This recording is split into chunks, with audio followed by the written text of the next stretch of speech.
sera sous les ordres du starter. Bienvenue à tous et belle journée. Just to give you some information, so the 6-year-old cross-country course is 4,403 meters long. The time is 8 minutes, 28 seconds. The course designer is Pierre Michelet. The judges of this 6-year-old competition, the president of the ground jury is Angela Tucker from Great Britain. She's assisted by an Aussie friend, Peter Shaw from Australia, as well as Maren Schroen from the Netherlands. The speed to be done on this course is 520 meters per minute. Pour le parcours de cross, c'est long de 4403 mètres, a été effectué dans un temps de 8 minutes 28 à la vitesse de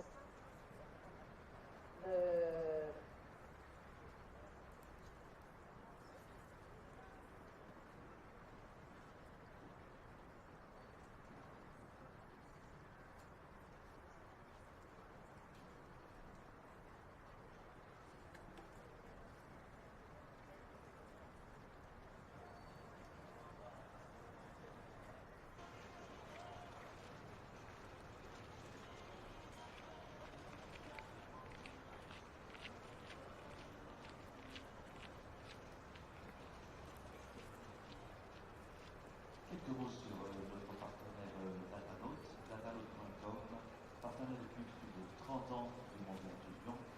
Datanote.com conçoit et réalise le site internet officiel www.mondialdulion.com. Datanote.com met en place un wifi robuste et rapide pour la presse, l'organisation et les télévisions. Garantissant également un live streaming sans interruption. Datanote.com réalise la captation en direct des épreuves, assurant ainsi une diffusion en temps réel pour nos partenaires. Datanote.com, c'est également une archive riche. Retrouvez tous les parcours en vidéo depuis 2013 sur www.cartanote.com. Datanote.com, c'est également l'infogérance du domaine de l'île tout au long de l'année. Datanote.com, le partenaire multimédia incontournable de vos événements. À toi. For 30 years, Datanote.com has been a privileged partner of the Mondial du Lion. Datanote.com designs and creates the official website www.mondialdulion.com. Datanote.com sets up strong and fast Wi-Fi for the press, the organization, riders, exhibitors, also guaranteeing a seamless live streaming. Datanote.com live streams horse shows, thus ensuring real-time broadcast for our partners. Datanote.com stores file footages. Find all the courses and videos since 2013 on www.captanote.com.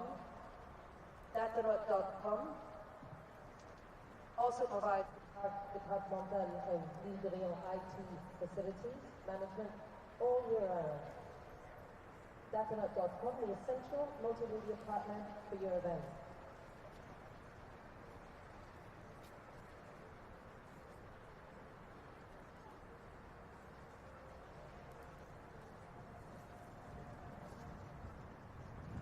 Alors, quelques informations suite à les deux premières journées de dressage.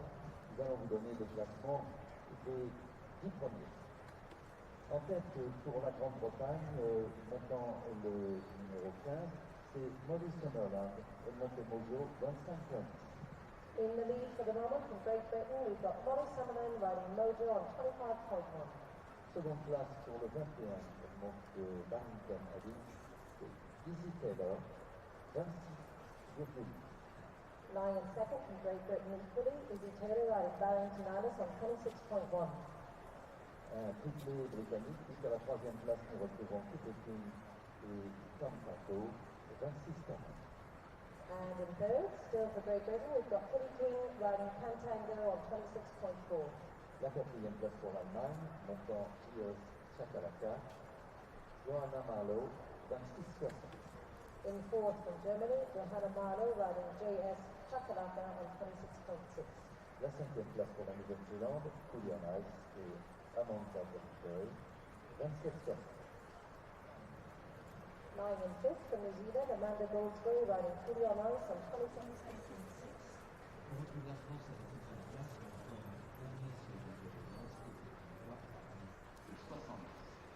Sixth place in France, we've got Stéphane Langlois and Ernest du Gévaudan on 27.7.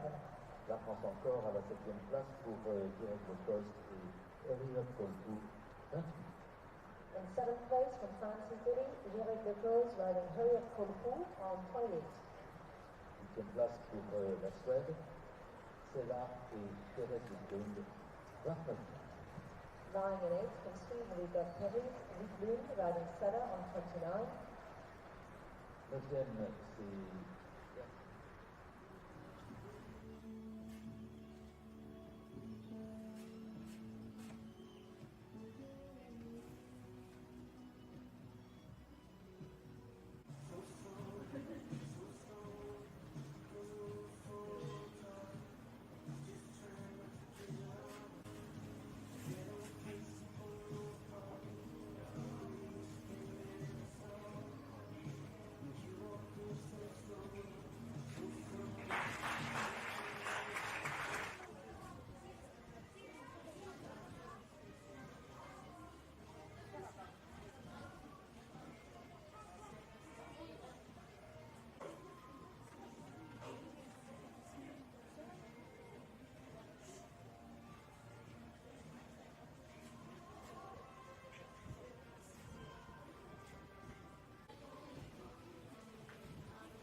from the Netherlands. Our course designers Pierre from France, and the course builder is Christian Achard, whose company is called Equibois, and he's also the one who's building the Paris Olympics next year. So, yeah, lovely. We're very lucky to have all these people here today, and we're very happy to welcome you all here as well.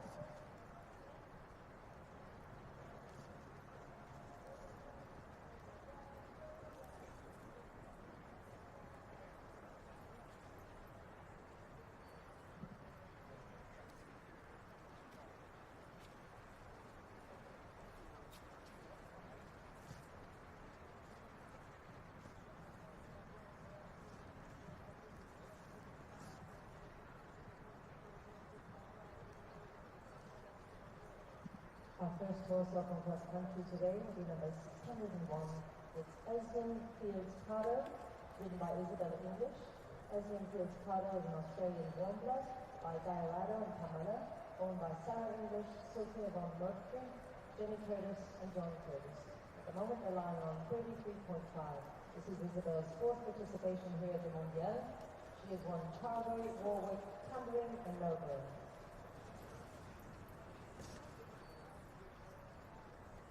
Je vais vous présenter la première concurrente sur le poids du championnat du monde des chevaux de 6 ans.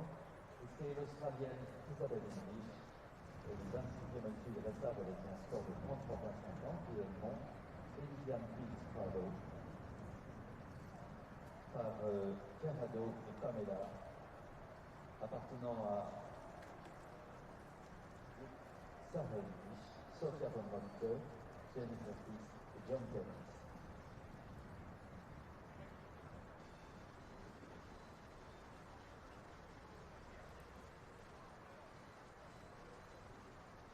Heading towards Starbucks now, we are first starting from Australia, Isabelle English, and her lovely Australian woman. Esmond Fields Prado. Best of luck to you, Isabelle. Alors, il est pratiquement 9h58. Nous sommes donc à 2 minutes du départ de la première concurrence. Je vous rappelle, la piste est réservée Aux chevaux et aux cavaliers, merci d'être attentifs et de garder vos enfants près de vous et surtout de tenir vos chiens en laisse.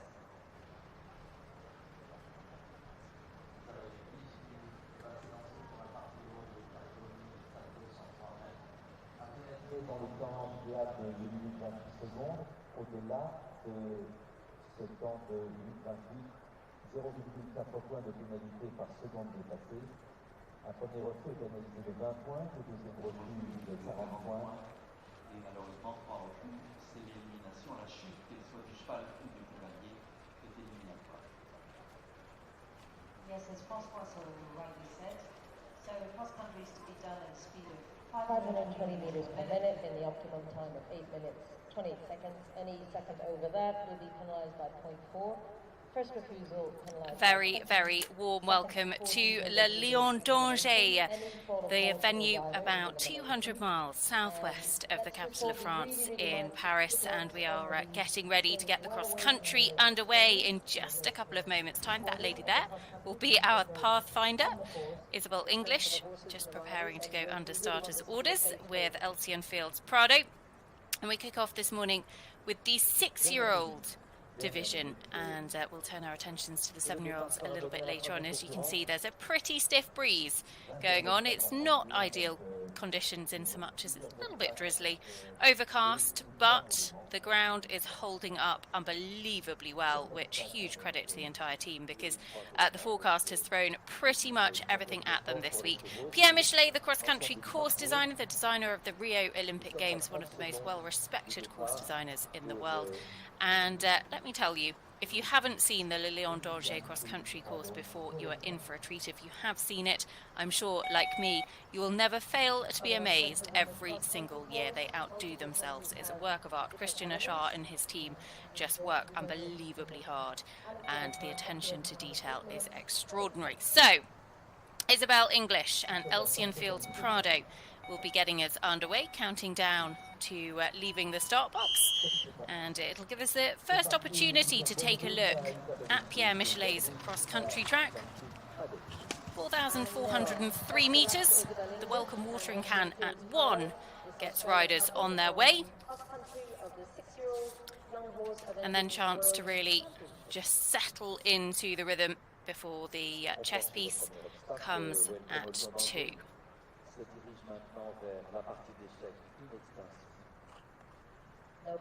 Beautifully carved chess pieces, and Elsie Fields Prado to the second fence. Our next horse to start on course tackles the first of the bit of terrain here at Le Lion d'Angers. It's a pretty steep climb up away from fence 2. Comes forward on 33.5. The stick pile just to the right-hand option there. The 3-star competitors a little bit later on will be taking the falling tree. And then on to Hibbo's Devacue Cottages at 4. Up the slight bank, down the other side. No combination for these 6-year-old horses here. That comes at 5. The Blue Mine over the first element. And there's plenty of time, actually, between the second of those elements, just on a gently curving right-handed line. But Isabelle making this look really straightforward so far. Certainly, some of these younger horses, it will be the first time they have seen anything remotely like this. But doing a really good job to give the horse a very confident start. And as the crowds gather, actually, as the day progresses, the official Phoenix Nest. They run down the bank. A slightly uncomfortable jump at the Burley, which is a very miniature Cottesmore leap, ditch in front of it.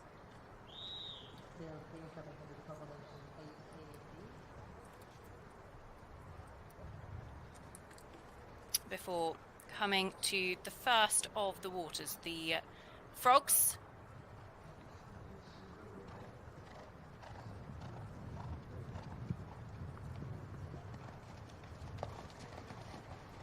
And actually just taking that second element on a slightly curving left-handed line, slight angle, but does so really, really nicely. Elsie Fields Prado, 6 years of age by Diorado. Jumped clear cross-country at Cornbury Park in the Young Horse 2-star there a few weeks ago. Also being clear at Bergam and Mill Street, so been to a few different venues in his career so far. Owned by Jenny and John Curtis, Sophia von Moltke and Sarah English.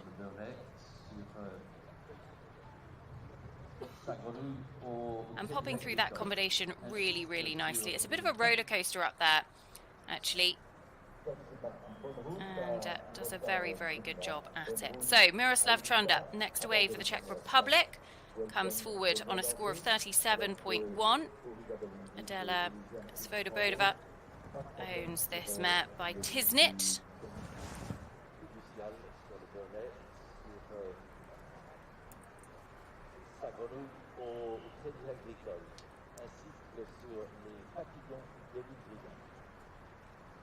So a good distance, or a long distance, to the chess piece at 2. Starting out very, very positively as we go back to Isabelle English. Winding her way back. We're heading up this reasonable slope again.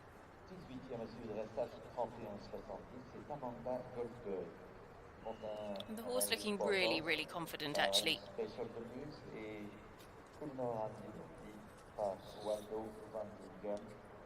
Certainly, it's great to see these young horses feeling full of confidence. You want them to have learnt something after this track as well. Pays de la Loire, great nature. Beautifully carved fences with the corner question at the third element. And Isabelle isn't hanging around here either. She's got just over 3 minutes to get home. Be very interesting, because I think she's going to give us a really good indication of that time. The Wooden Towers at 14. There's a lot of horses to look at here, but actually Alcyon Fields Prado just takes it all in his stride.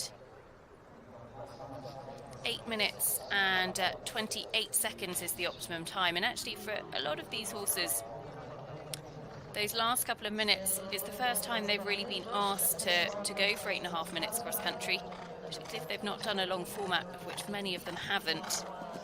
And it can just take them a little bit by surprise.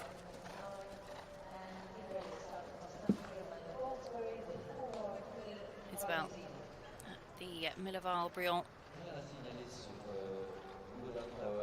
just taking her time at that first element, which means she can get back this next water crossing. And the accuracy question. So it does pretty much a full 180 there. Next away, it is Amanda Goldsbury. Amanda, the first of 2 rides for her. She comes forward later on with one placed inside the top 5 after dressage, but Coolnoran Cooley, the first of her 2, and on a very competitive starting score as well, 31.7 for New Zealand. This is a horse owned by Cooley Farm and Richard Sheen. Amanda, of course, who, well, she rides from New Zealand, based in Ireland. Actually rides for Cooley Farm, an integral part of producing their young horses. Runs on up the hill to the stick pile at 3.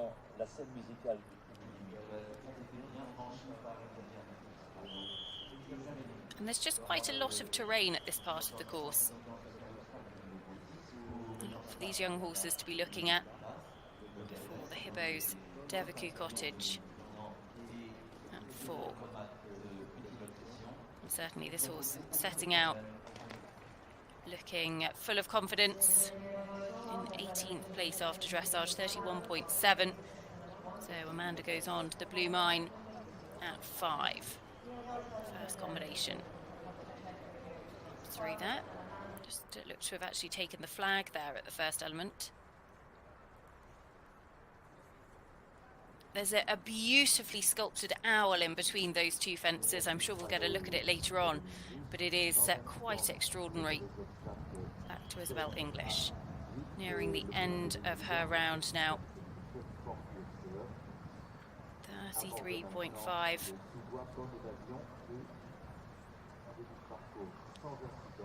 And just lets the horse find his way down that bank. She's got just over 25 seconds left on the clock. Just got to respect this final combination. Through it very nicely and kicks on towards home. So Isabelle English, a perfect pathfinder out on Pierre Michelet's cross-country track. Elsie Fields Prado just coming to the final fence. I think she's going to sneak over the time slightly. She's not going to be a million miles away from it. And she clears the last. The grandstand's already getting jam-packed. Going to be some 5 seconds over the time. So 2 time penalties for Isabelle English. Elsie Fields Prado, they go forward to the jumping tomorrow on 35.5. Well, the horse certainly didn't hang around. Isabelle gave him a really confident spin cross-country. Be interesting to see that time as Amanda Goldsbury, Norrin Cooley. Absolutely no problems for them at the Frogs at 8. Away from the start goes the latest combination to join us out on course over the welcome watering can at 1. This is Merrill Blom-Holzman and Eucario B for the Netherlands, coming forward on 33.0 in 23rd place, just over 2 fences behind our leader.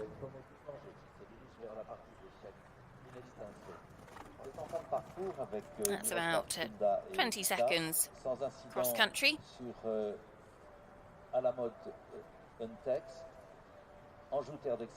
And you can see actually the ground already cutting up a little bit. Considering the rain that we have had, they have been doing an incredible job. One of my favourite things are the beautifully carved animals. And certainly plenty of them around this track. Amanda Goldsbury just coming to the Pays de la Loire Great Nature at 13, I think.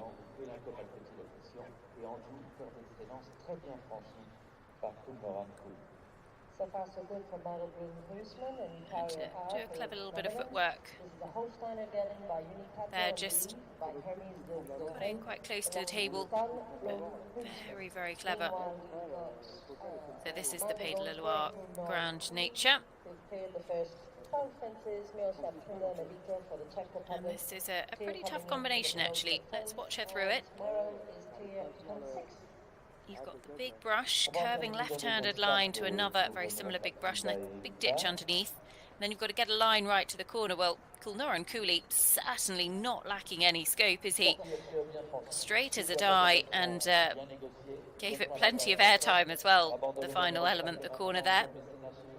So going on to the wooden towers at 14.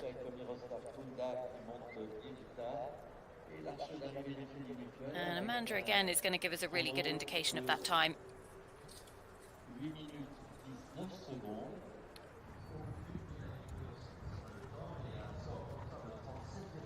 Because back to Merrill Blom-Holzman, Eucario R at the first water.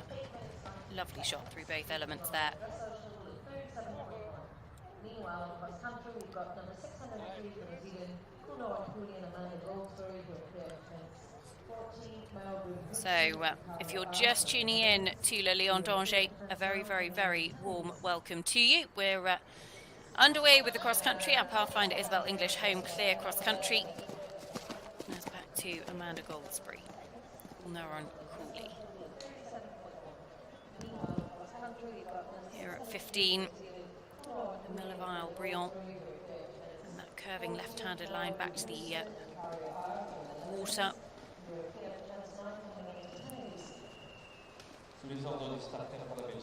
Norrin Cooley has a really cool cat-like ability. As next to go away from the start, it is Vute de Clean and Ragdoll de Temis. This mare by Vigo Darswil, owned by Vute alongside Joris de Bravanda, comes forward on 34.0 in 29th place coming forwards. That is that Merrill Blom-Holzman, Eucario R, just jumping the Anjouland excellence. Okay, so on cross-country we've got Amanda Goldsberry and Kunal Cooley. They're coming to the penultimate fence here. You've got to wind your way through the trees, across the bridge. Miroslav Trunda and Evita are home safely. They've actually stopped the clock inside the time as well, so 37.1 their total score, and they'll take their dressage score forward to the show jumping tomorrow. Of course, we'll have all of the show jumping live for you on Flip My Horse and FEI.tv, so do stay tuned with us tomorrow to see the conclusion of this competition.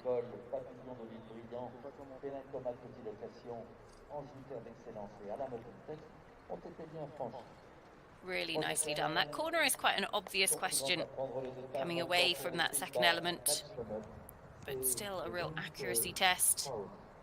Amanda Goldsberry on her way home with Kulnaran Cooley. She's going to be absolutely fine on the clock as well, so guaranteeing herself at least one of her two rides staying in the top 20 overnight. We'll see her a little bit later on with the second of her rides. She will be, I think, the last to go. In fact, with Cooley on ice, who sits in 5th overnight. So Amanda Goldsberry clear inside the time here for New Zealand. Back to the Netherlands. Merel Blom-Holzmann. Cario R.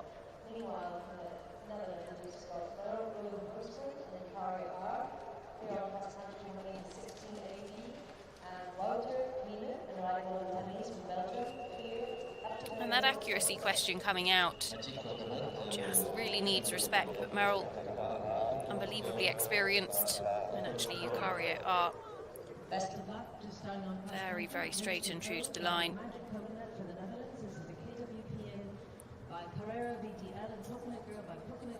So on to the music scene. Beautifully carved musical instruments and musical notes as well.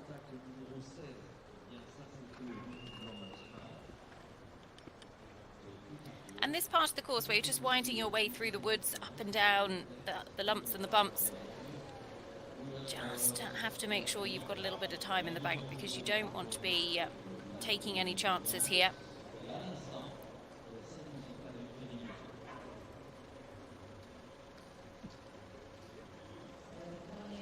Really nicely done through that combination, taking that right-handed corner. Number 604 coming in at fence 18. We've got Wouter Minen. That's back to Ruta de Kleen and Ragdoll de Temis. 11 now, and no problems over the first 3 fences for Magic Coconut number 606. 606 ridden by Winspeed Rose from the Netherlands. They pass in front of the incredible chateau here in Le Lion d'Angers at the Huntex fashion.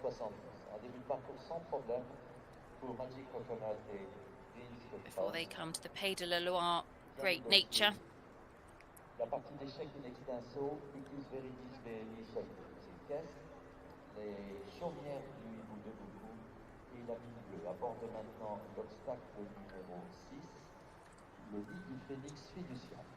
Our next horse to start on the course for the And pops through there, no problems at all. So, relatively straightforward in terms of jumping so far. Merel Blom-Holzmann on the latter part of her round with Eucario R. On that score of 33.0, coming forward to the cross country. Our next horse to start on the course for the Czech Republic will be... And just has the last to go. Quick check of the watch. And big pats for Eucario R. I think she looks pretty comfortable on the time, certainly not looking to pick up the tempo. She goes back onto the racecourse, clears the final fence and is home safely. So Merel Blom-Holzmann, Eucario R stopped the clock 6 seconds inside the time, and in 8:22, and that will see them again in a top 25 position overnight going forward to tomorrow's jumping. Now, away from the start, it is Renske Cruiser and Magic Coconut.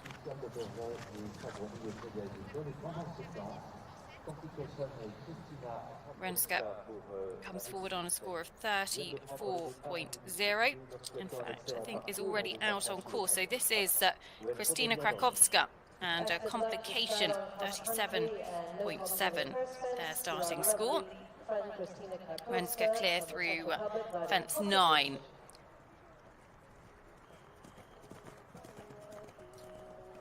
"21 different nations represented in this 6-year-old breeding young horse world championships.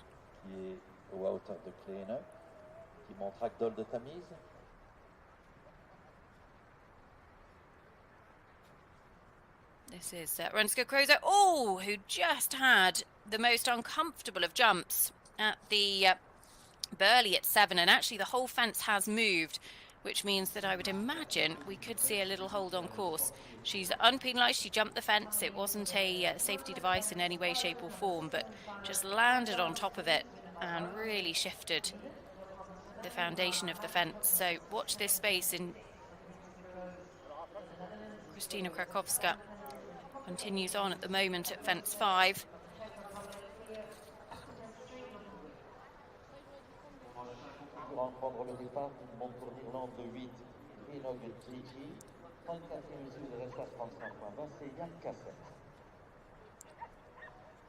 Coming to this Pays de la Loire Grand Nature, makes nothing of that.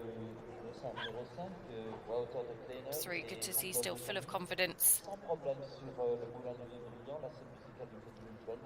So Renske Cruiser continues on. Wooden Towers at 14.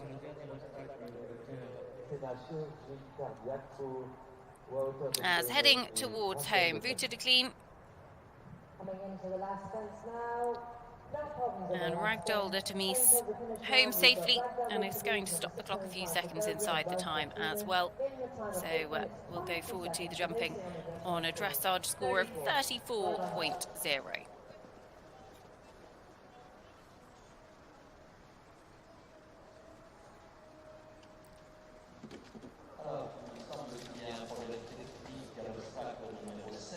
Magic Coconut flying through the Milleville Briand, goes on to the music scene. Just over 2.5 minutes to get home. And again, you've just got to really let the horses pick their way through this part of the track, because they're possibly getting a little bit more tired and mentally tired as well at this part of the course. And yet there's a few twists and turns.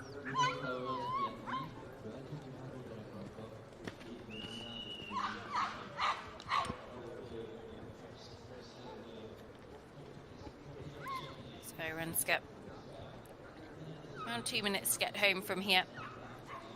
Has put the music scene behind her.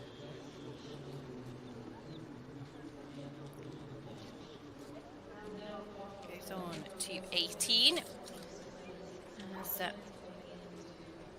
Kristina Krakowska and a complication. I haven't seen them jump anything other than fence 6, so could well be they're held. Ian Cassell certainly looks like he's just being held down at the start. So he will be coming forward in a few moments with Green Oak Gigi on a score of 35.2.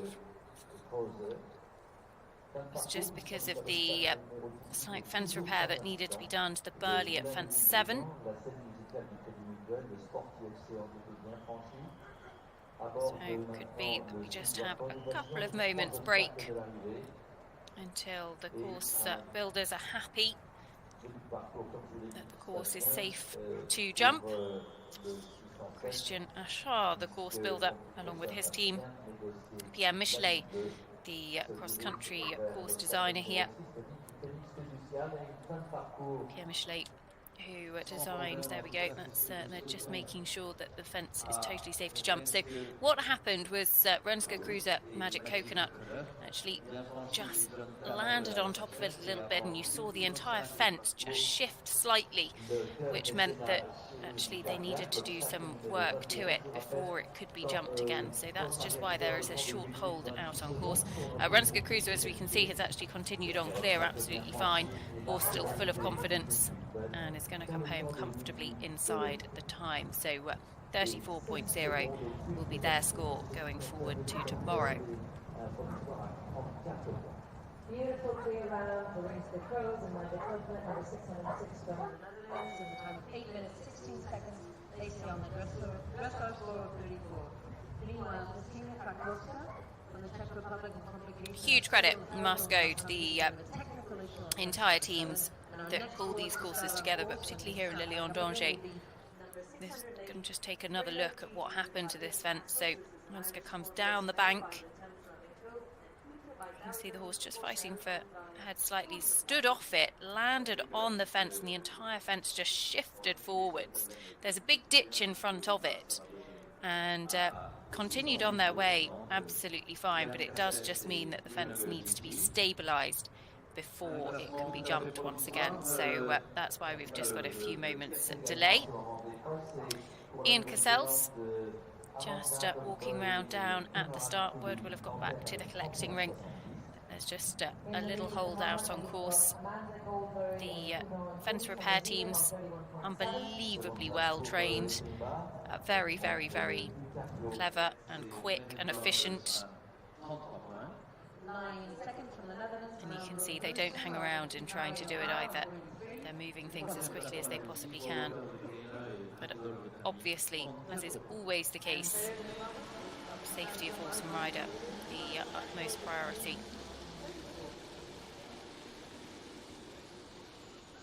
So we'll be back up and running in just a couple of moments' time. I am absolutely sure that horse's head, a real example of just how beautifully presented these courses are.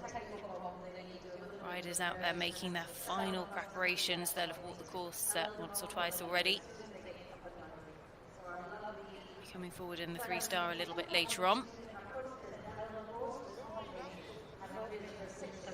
But great to see so many crowds here as well. Le Lion d'Angers always sees a highly enthusiastic French crowd come in.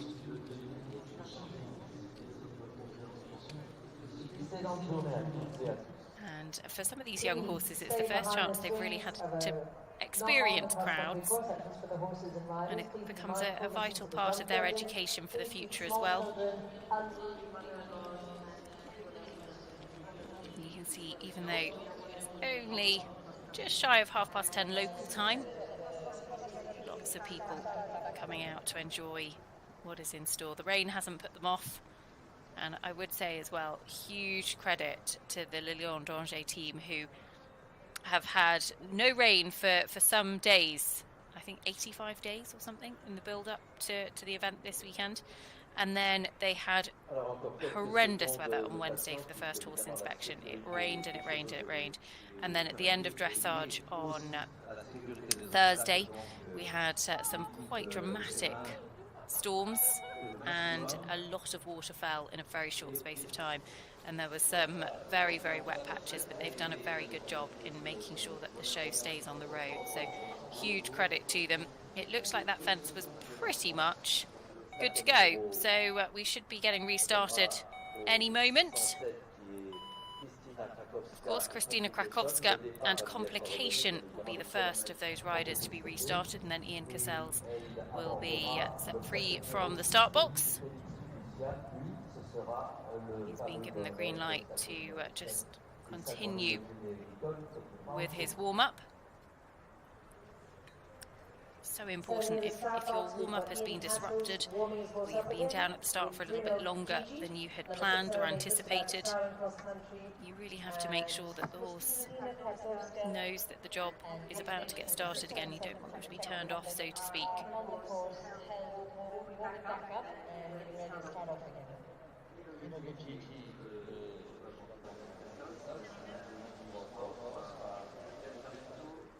So,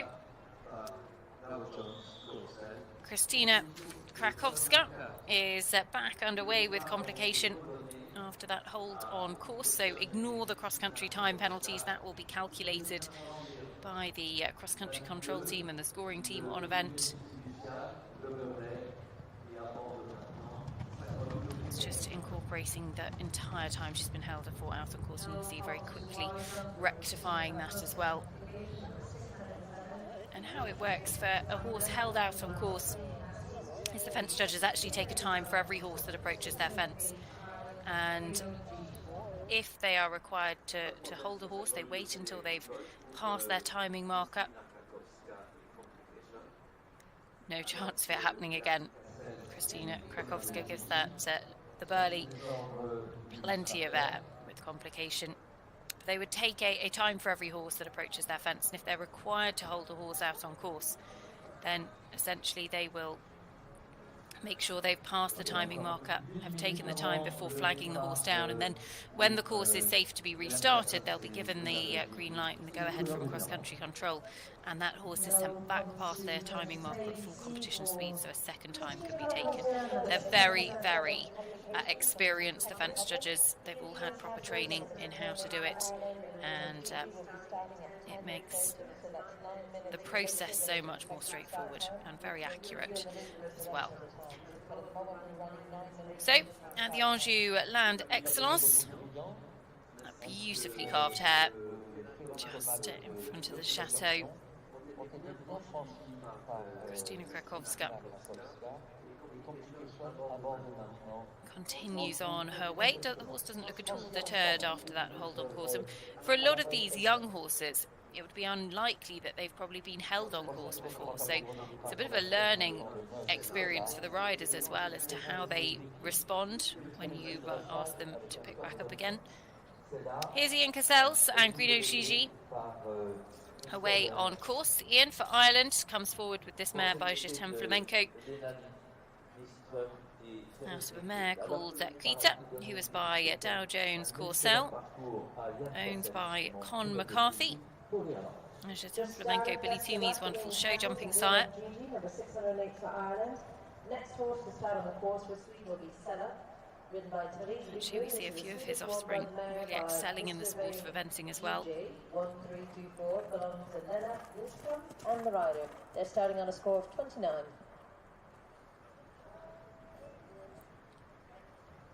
Ian just picking the left-hand side of that bank to head up to fence 3. That's Krystyna Krakowska. Complication. Oh, just had a good look in the ditch at the last minute, and unfortunately just jumped out to the left-hand side, didn't go between the flags, so Krystyna's going to come back round to represent.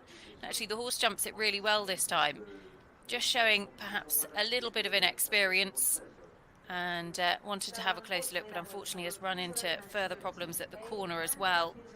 So we'll get 20 penalties for the problem at the first element, and then it will be 40 at the third element, beg your pardon, because actually all within the same combination. She quickly reroutes and takes the alternative hedgehog.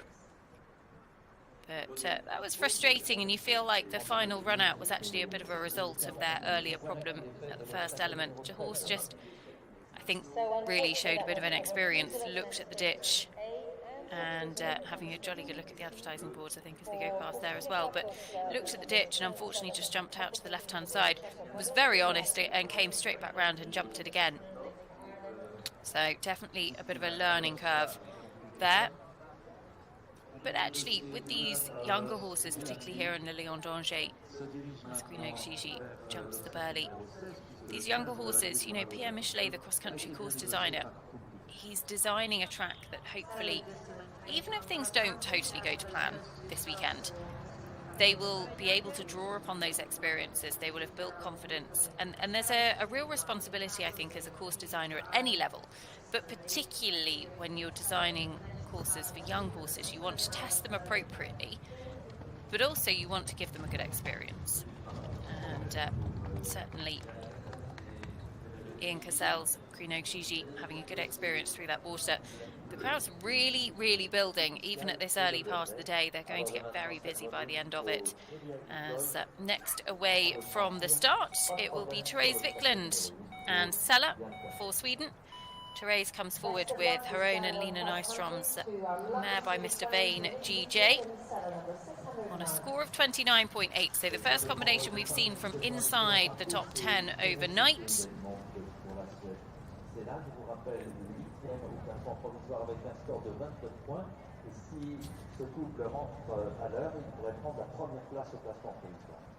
Yes, Sir Mouse, if she comes clear inside the cross-country time, because she's starting with 29 points, she would be in the lead.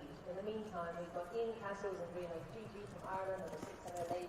Clear coming into fence 11. And the first combination, actually, in the 6-year-old division doesn't come up till fence 5. So there's quite a nice opportunity for riders to really have just settled in to their round.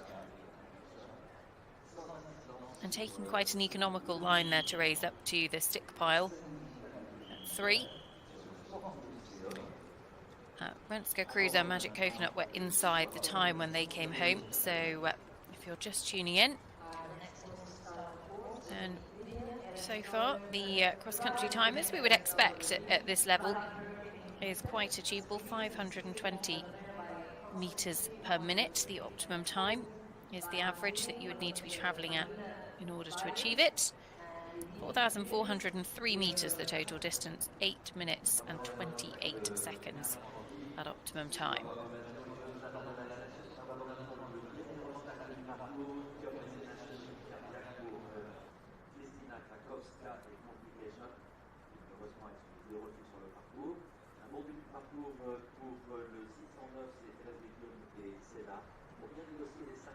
Beautifully carved chess pieces. The two options at the second fence. We'll see the other side jumped a little bit later on in the 3-star. And again, actually, we're just seeing Therese opt to take the slightly left-handed route up the bank. Jumps the Burley. Bottom of the hill at 7.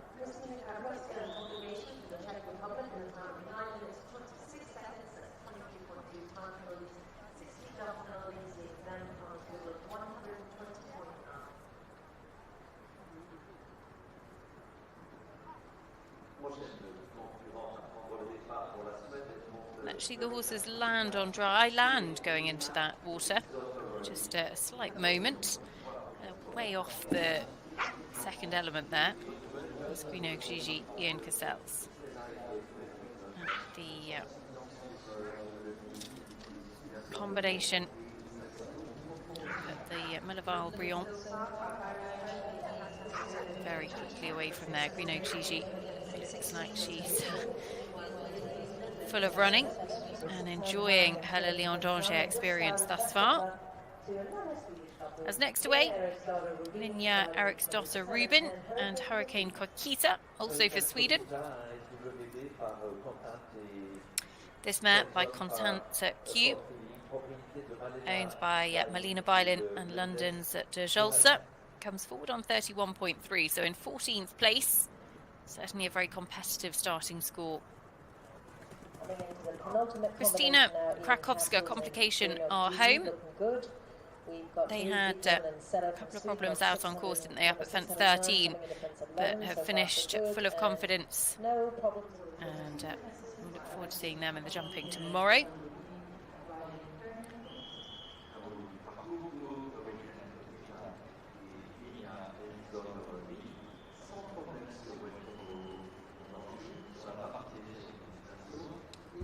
Very quickly and economically away from the Hibbo's Devacu cottages at 4.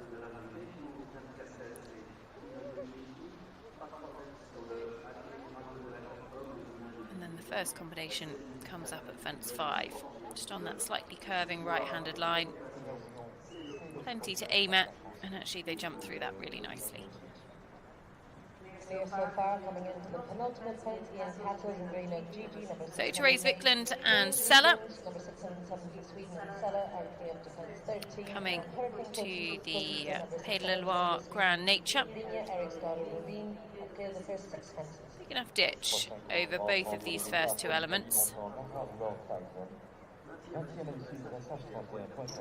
slightly curving line to that corner, but did a good job. Her number bib just disrupting her view slightly for a second there.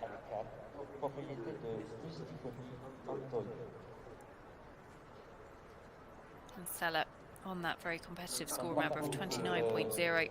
The first of the horses that we've seen featuring inside the top 10.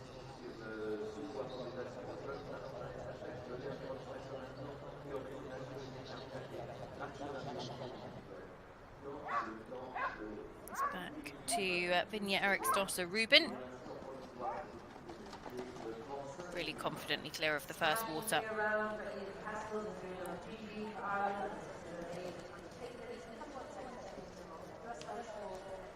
Therese Vickland at the Milleville Briand.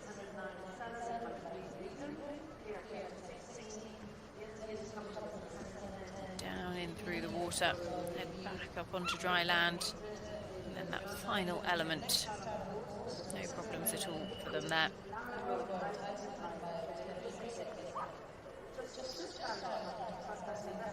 Hence 15, the first element there, separately numbered, and then they come back, and the water is the AB.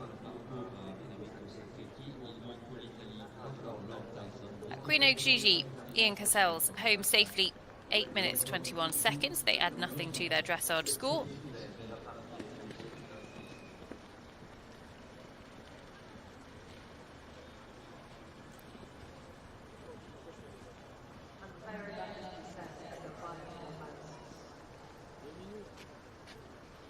To the combination at 18, Therese Vickland and Sella.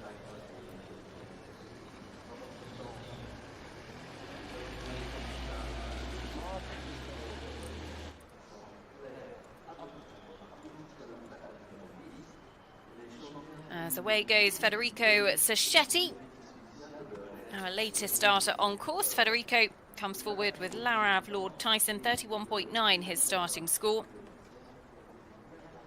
And that's just over a fence behind our leaders, Molly Summerland and Mojo.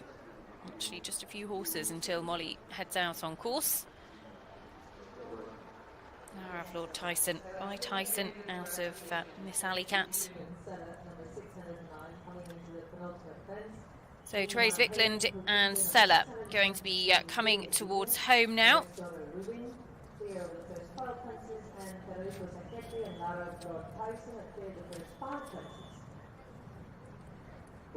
Last combination for them. They've just got, say, 3 jumping efforts left to go.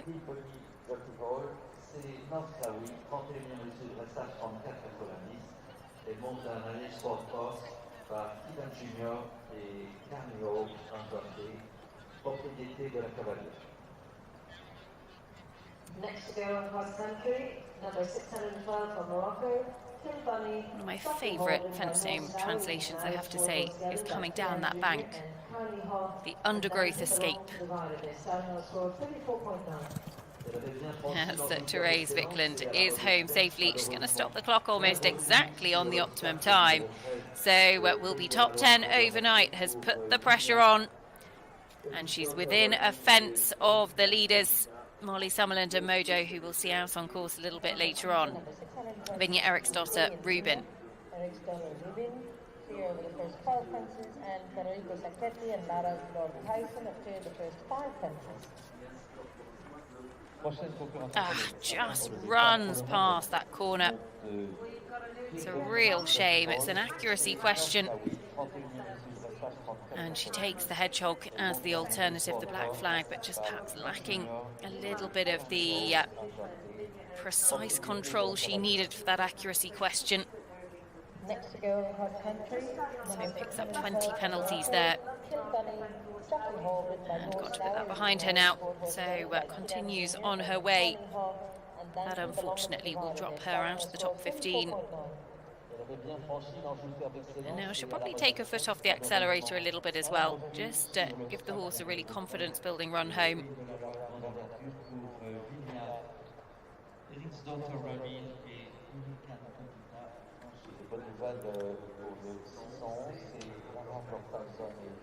As Federico Sacchetti jumps the Anjou Land Excellence. Just in front of the chateau. Comes now to the Huntex Fashion. And if you think, like I thought a moment ago, why on earth is there a person standing quite so close to the left-hand side as we're looking at it, of this fence? Take a closer look as Federico jumps it well. Just there on the bench. They're actually, that is the Huntex Fashion models. They've done so much attention to detail. Absolutely extraordinary, the attention to detail. This has been the most influential fence to date. The Pays de la Loire Grand Nature. Oh, and a very uncomfortable jump. Now he needs to get back for the second of these and hope the horse hasn't lost his confidence. The horse was very, very honest, and actually you can see he was considering his options. He's elected to take the long route. He was just possibly looking a little bit weary to get him back on track, but it was a very green jump at the first element. And actually, we'll take another look at this because he comes in and the horse has a jolly good look in the ditch, pops in an extra stride, but jumps it. And then just doesn't quite have the impulsion and almost jumps the second one from a trot. He thinks about going for the corner, but actually elects to take the long route and plays it safe. So will have just cost himself a bit of time, but now it's about getting the horse home with a good experience. Norslaoui and Kilbunny Jockey Hall, the next to go. Nor comes forward for Morocco. Again, just this horse looking a little bit inexperienced coming through the water, but actually Nor gives him the time. And oh, unfortunately, a parting of company for that was, I think, Federico Sacchetti, Larav Lord Tyson. So unfortunately their day has ended early. Under the international rules, any fall of horse and rider, whether it be at a fence or on the flat, does result in elimination, and they have incredible teams of medics and vets on site who will be very, very quick to check that they're all okay. Enrico Zapegno is away with Groove Armada. Groove Armada by Dancier comes forward on 31.4 for Italy.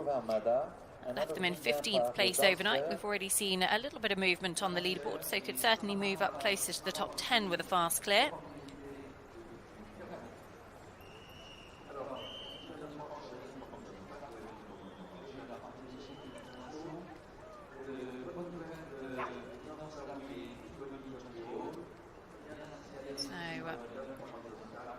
Enrico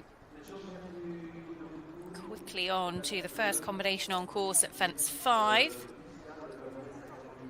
The Blue Mine.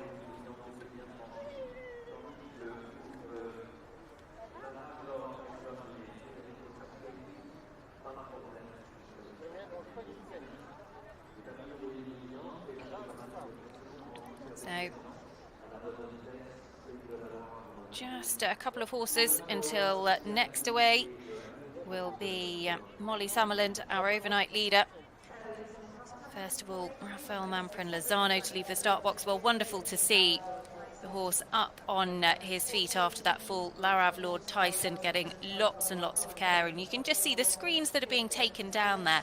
That's all about making sure that there is privacy for horse and rider, whoever it may be, anybody that needs to be involved, whether it be vets, medics, anything like that. If you see screens, it doesn't necessarily mean that something bad has happened. It's about giving privacy and respecting what is going on. And it's a wonderful sight when you see those screens come down and the horse up on his feet. So he'll be checked out. He'll be very well looked after. And good to see Federico up on his feet as well. So, walking away, and again will be checked out. Federico, you can see his air jacket has gone off as well. That will have done its job. But Larav Lord Tyson, no better sight than to see a horse walking safely off course after a fall. And I'm sure we'll see them back here in the future, perhaps next year, or certainly at another international in the not too distant. So, crowds building, and not long until we see our overnight leader heading out on course in just a couple of horses' time. We'll have had a short hold for North Slough Kilbunny Jockett Hole, who looked to have been held at fence 11. That is the Huntex fashion. Nice straightforward fence to be restarted at. I beg your pardon, the Anjou Land Excellence, also a nice straightforward fence. It's the big hare just in front of the chateau. And waiting down at the start is the next to go for Brazil, Rafael Mamprin Lozano, and Born to Run for owner Joanna Lambert. Comes forward on 34.9.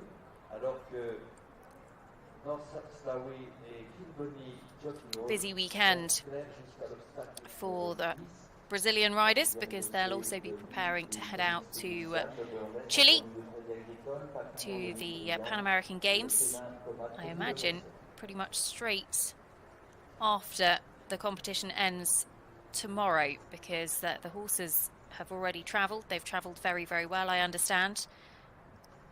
Very, very long journey for the horses travelling over from the UK all the way over to Chile. Took some 3 or 4 days for the duration of that trip. And the opening ceremony for the Pan American Games yesterday, 50,000 people in a stadium in Santiago. Pierre Le Goupil, the French cross-country course designer, actually designing the Pan American Games. He's in charge of the Olympic Games in Paris next year as well. So there'll be North Slough and Kilbunny Jockey Hall, number 602 will be starting again on cross-country, as well as Enrico's venue, number 613.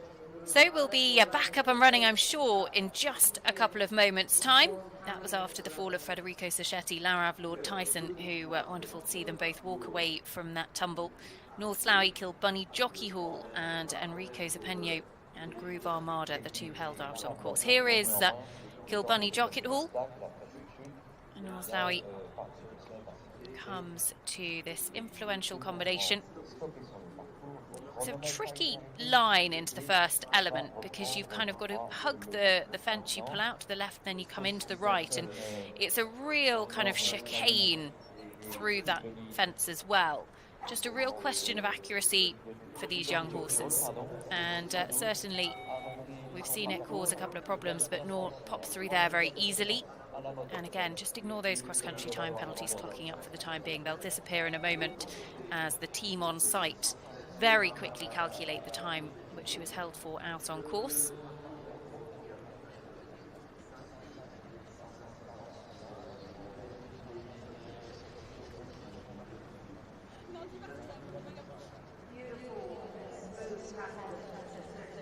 Who's actually been based over in the UK for a good number of years.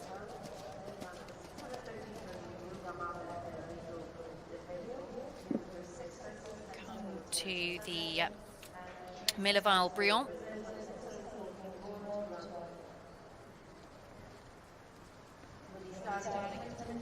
Just lost a little bit of balance around the corner, and actually Nor just having to work quite hard to keep the horse going. Pops her in a trot step here or there, which is never a bad thing. It's a good quality to have in a horse, that they're happy to work out their feet.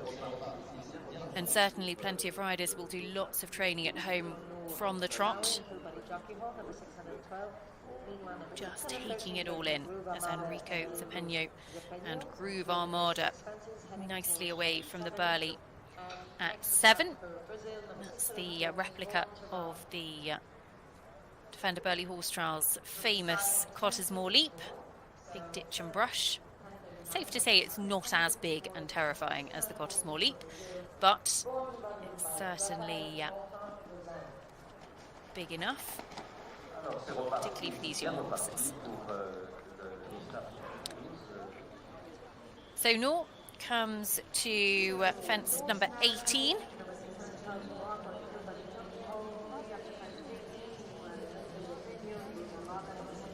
Gets the corner, pops through there very well.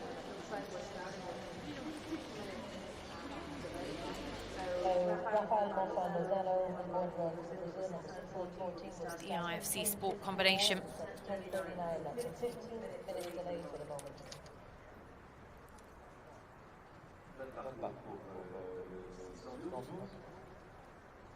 As Enrico Zapegno, Groove Armada, clear of the Anjou Land Excellence.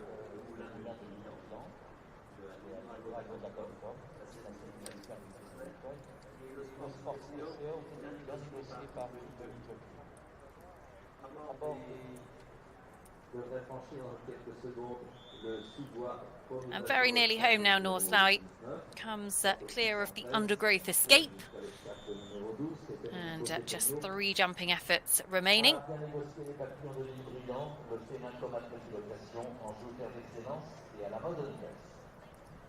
Coming into the penultimate fence now, North Lowy from Morocco, riding number 612 Kilbrennan Jockey Hall.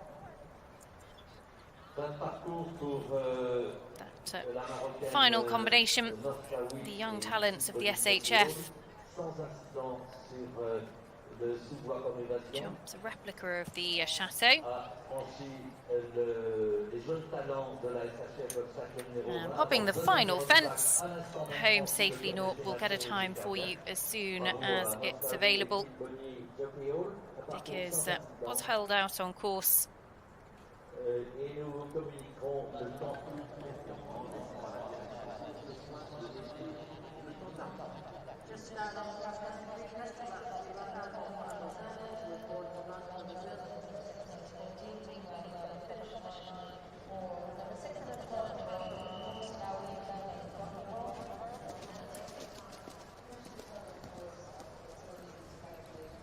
Enrico Zapegno, Groove Armada, at the second of these waters.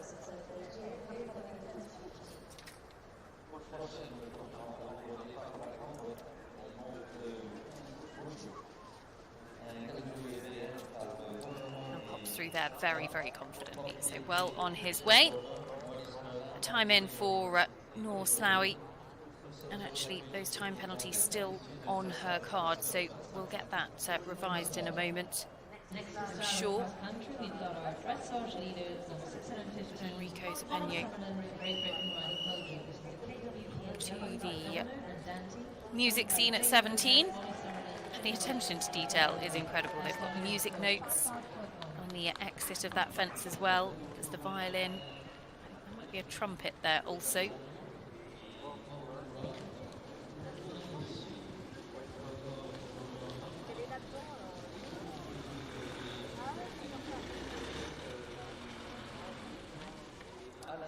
So, Rafael Mamprin-Lozano will be the next to come into view. With Born to Run. Rafael, actually, who went very well in Stragon in a 4-star long format, picked up a good Olympic qualification with Felo de Gis just a couple of weeks ago.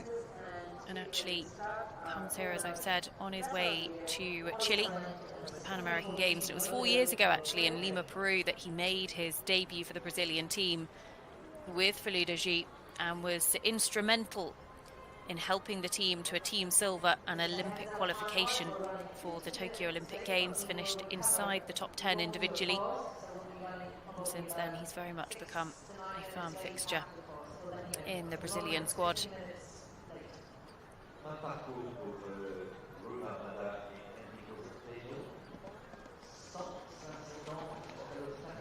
through there, no problem at all. Nice pat down the horse's neck. So important with these young horses, well, with any horse cross country, but especially with these young horses that are seeing things like this for the first time, to make sure they're full of confidence. That is our overnight leader, Molly Summerland, heads out on course with Mojo. It's the welcome watering can at 1:25.1, the score that she starts on. And she will want to be looking clear with the first 9 fences and coming just through the finish line now. To take that score forward to tomorrow's show jumping phase, I am sure. Mojo, who's a really, really big horse, lovely stamp of a horse. Molly definitely has a type. He reminds me very much of her Le Moulin 5-star winner, Charlie van der Heijden, and also Flow 7, her current 4-star ride.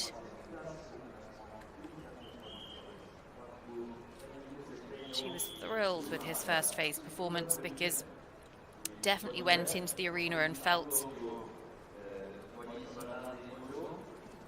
like he was very aware of the situation. There's a lot for these young horses to look at. And actually Mojo, by Governor, that's a mare called Dante, won the young horse 2-star in Jardy a little bit earlier on this year. It was top 15 at Cornbury Park as well, actually.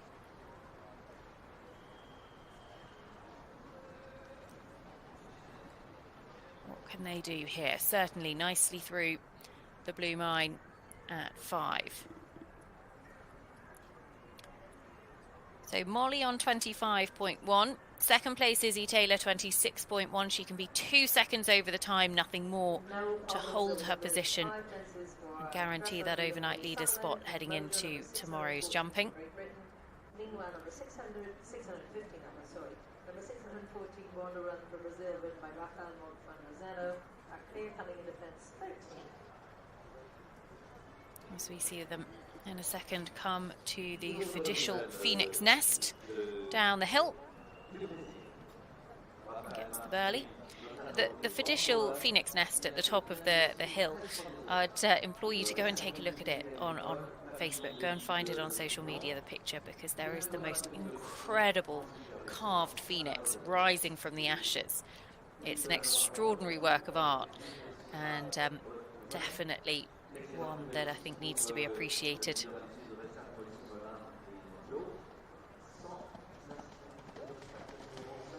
Neatly through there. Didn't waste a lot of time either, Molly. He's a big horse with a big stride. As Rafael Lozano, the second of the waters. Pops through that with absolutely no trouble.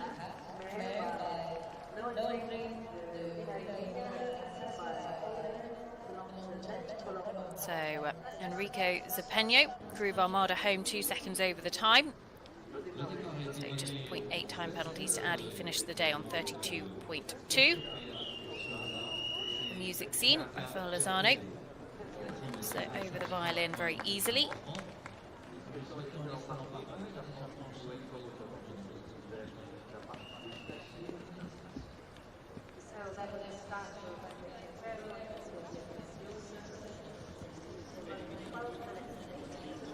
Summerland, our overnight leader, remember, with Mojo out on course, clear through 9 at the moment.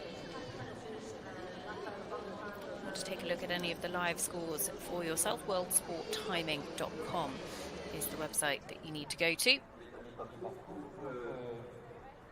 Molly and Mojo go clear of the Anjou Land Excellence.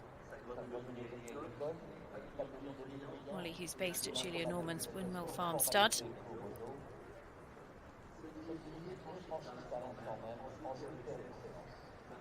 Trains in the first phase with Olivia Oakley. The crowd's really starting to build here. It's going to be very interesting by the time we get to lunchtime just how busy it is going to be. So, setting up for what has been one of the most influential fences on the course, the Pays de la Loire Great Nature.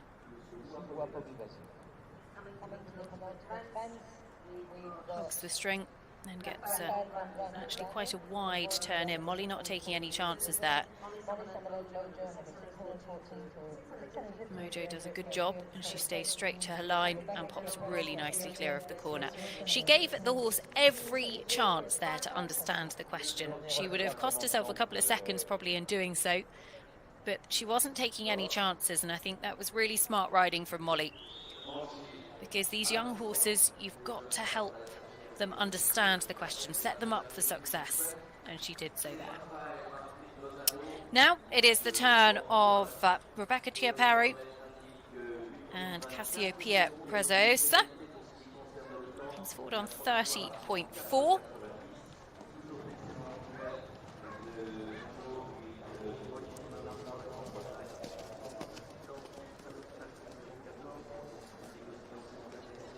Mojo looks to be taking quite a strong hold with Molly.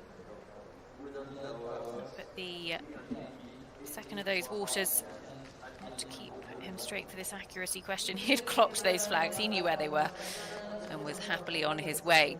Away from the start, Stéphane Landois, Amise de Gévaudan, 27.7 in 6th place overnight for Stéphane. Stéphane, of course, who made a senior championship debut for France earlier on this year in Horapin with Chamois du Monceau. Won the Nations Cup in Chatsworth as well. It's a horse that is by Quintus Donine. It's a quality touch mare. Par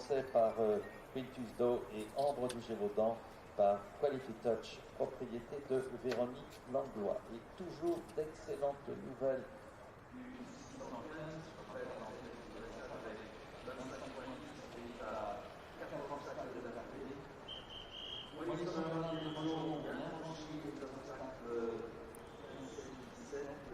Stéphane Landois quickly approaching the houses.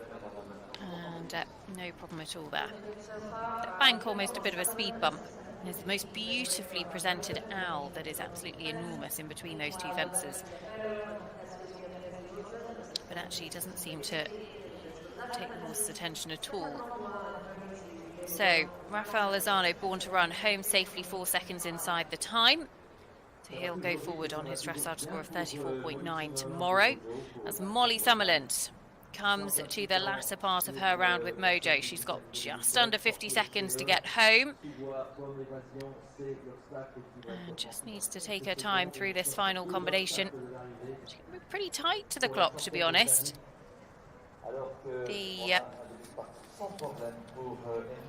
young talents of the SHF combination at 20.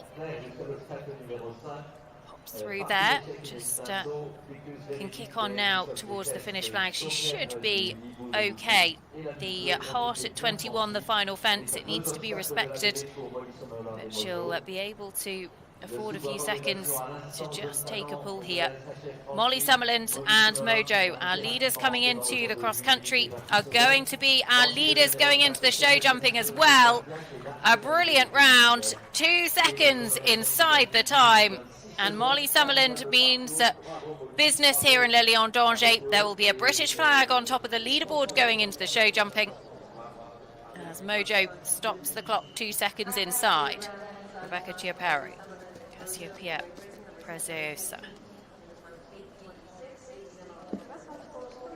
Swinging left-handed.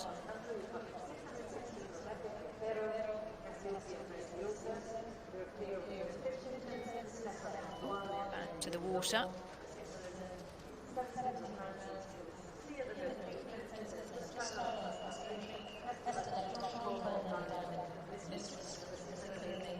Through that with absolutely no problems at all. And again, very competitive starting score, 30.4, so just over a fence behind our leaders. Molly Summerland guaranteed the top spot going into the jumping tomorrow.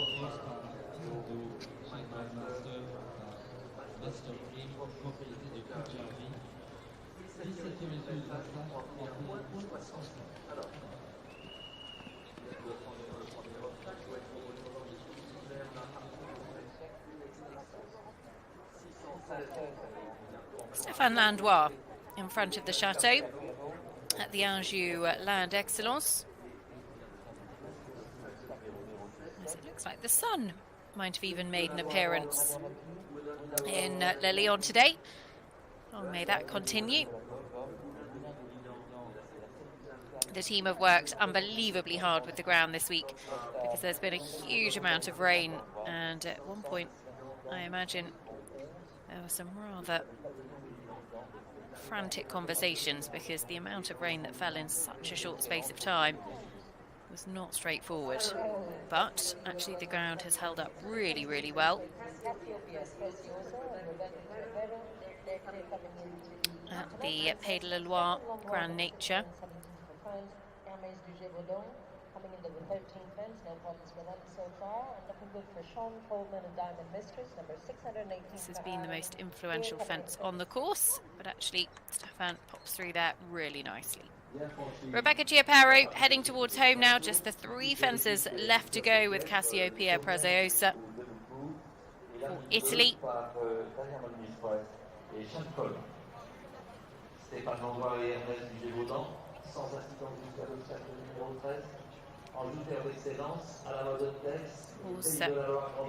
Really responds to her call to action away from that fence, because she's going to be pretty tight to the time, and actually every second for her is going to be very costly because she's inside the top 15 at the moment. A couple of time penalties will drop her down the leaderboard. She clears the last and is home safely. Looks absolutely thrilled with that. 2.4 time penalties, 32.8. Will stay inside the top 20. Next away, we'll go back to Stéphane Landois and Hermès de Gévaudan.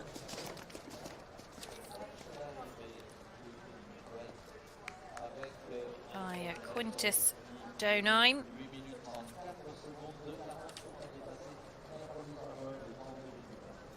The second of these waters.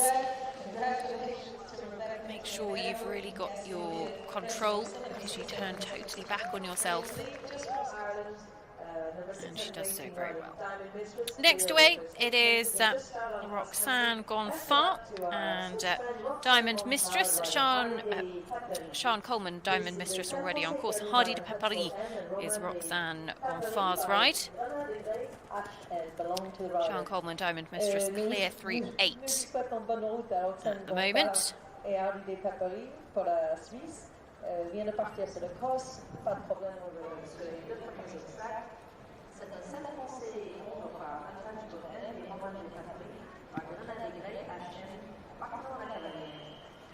En attendant, Stéphane Landois, 11 dans 617, et en même du Gévaudan et 126 dans 18.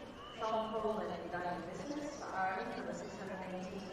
126 dans clear up to fence 11, and our Swiss friend Roxane Gonfart, candidate Paris, number 619, clear with the first 3 defenses. So Roxane Gonfart at the Blue Mine combination at 5.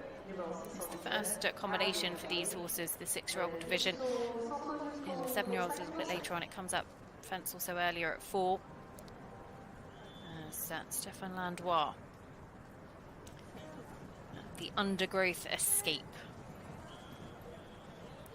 At 18, or 19 I should say, on that very good starting score, remember 27.7. He was 6th after dressage, and he looks like he's got plenty of time on the clock to get home as well.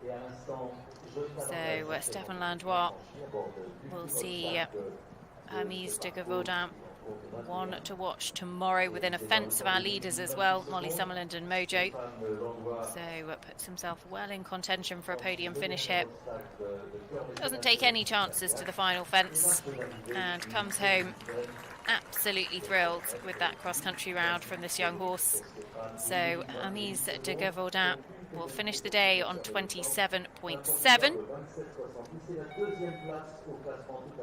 And he looks pretty pleased. Sean Coleman and Diamond Mistress. Next for us to follow. 31.6 their starting score.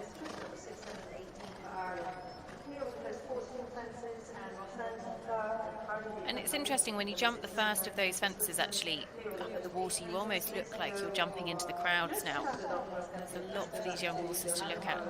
But actually, Mistress Sean just took her time to make sure that the mare was balanced as she came round to the water and pops through there very nicely. Joanna Mahler, JS Chakalaka, now on course in a combination that are just off the podium after the dressage, 26.6 their score. So one to watch out for on the cross country.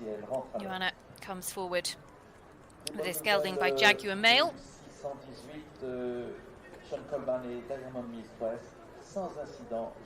And that part of the terrain is almost an obstacle in itself on the run up to fence 3. And fence 3 does come up actually quite quickly at the top of the hill.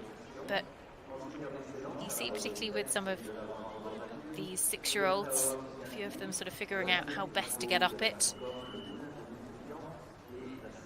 And Joanna pops clear of the Owl Cottage very nicely.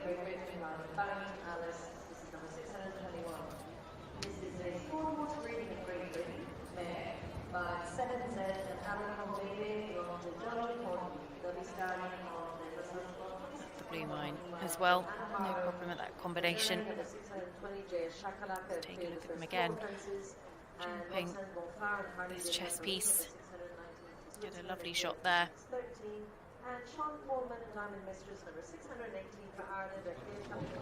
And then this terrain up the bank. There's a lot for them to do, and actually the ground has cut up more here than elsewhere. I think we'll see as the day progresses a few people being quite selective about which part of the bank they go up. Sian Coleman, Diamond Mistress, heading towards home. She's on a clear round so far. She's going to pick up some time penalties. Only 20 seconds to get home.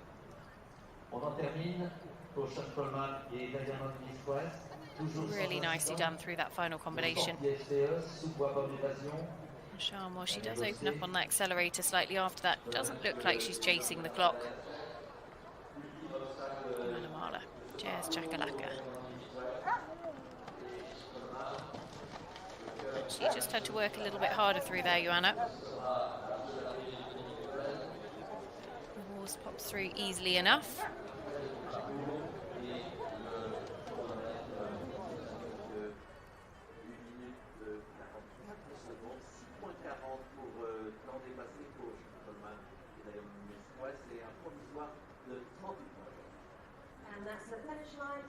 No problem going away from the Burley as well. Now away goes the individual silver medalist after dressage, Izzy Taylor and Barrington Alice.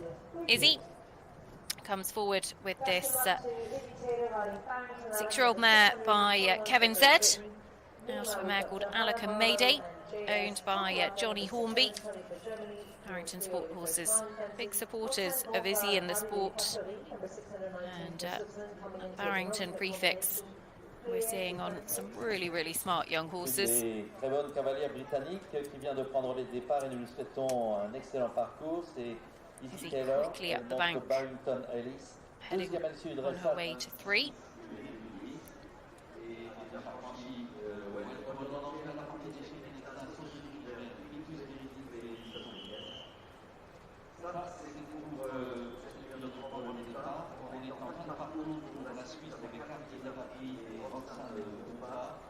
No problems at all there.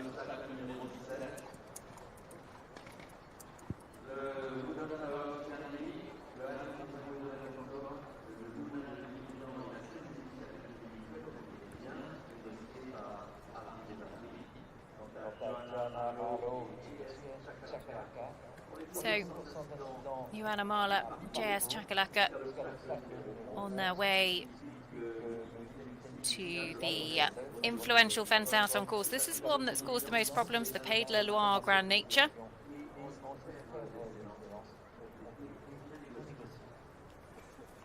Oh, and just grinds to a halt. So, fourth after dressage, out of contention. Joanna Mahler and JS Chakalaka having a jolly good look in the ditch there. Will come round to represent in a moment, I would say. As we'll go back to Izzy Taylor and Barrington Alice. Fun fact for you. So, Izzy rode a lovely mare called Alakam Ellie to a top 10 finish at Baventon, was selected for major championships for Team GB as well. It could have been actually Rio in 2016, wasn't able to go because the mare picked up an injury. This horse is actually out of, I'll get this right. So the dam of Alicum Ellie was a horse called My Last Edition. The dam of this mare's dam was also My Last Edition. So there's a relation in there somewhere. And it's nice, I'm sure, for Izzy to be able to enjoy that partnership as well. Let's take another look at, here is Joanna Marler and JS Chakalaka at this question. And actually, the horse is just saying no, quite literally, shake of the head, not having any of it at that ditch combination. And unfortunately, I think that might have been 3 refusals up there, so eliminated and will not be continuing. So, Joanna Marler, JS Chakalaka walking home as we go to Gureg Lacoz and Curry Up Kolpu. This 6-year-old by Upsilon, the horse who went so well here for Thomas Carlyle, finished on the podium as a 6-year-old and a 7-year-old.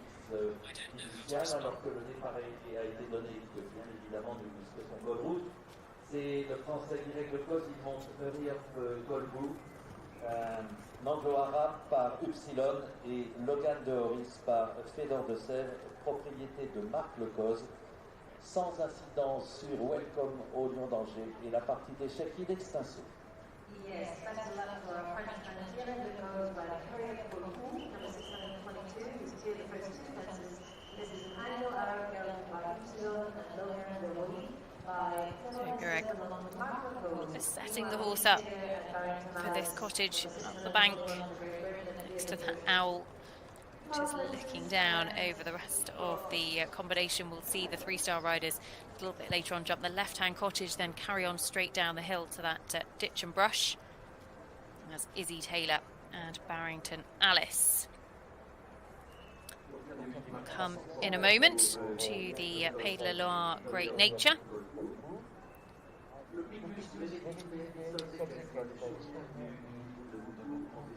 Izzy, of course, in second after dressage.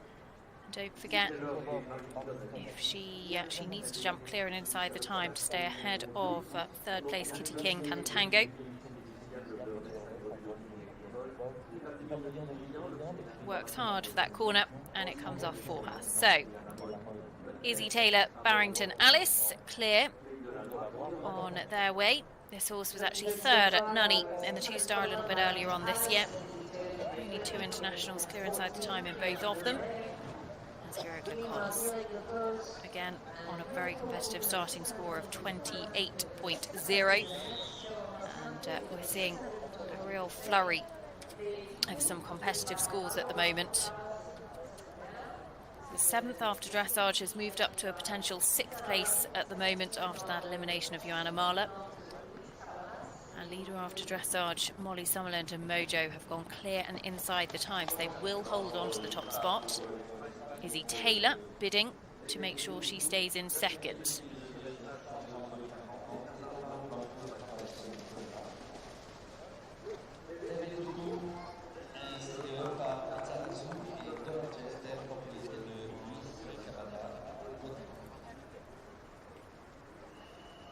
Economically done through that, just slipped slightly going through that part of the course. She comes to the music scene at 17.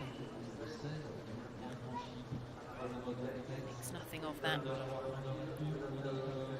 Izzy just slipped her reins there, sat back, let the horse find her balance going through that terrain, which is pretty tricky terrain through that part of the woods.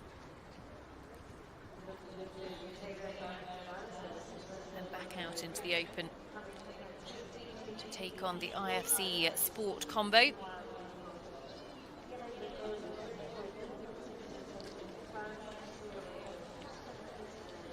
problems at all there. So back to Gureg Lacoz and Hurry Up Kolpu.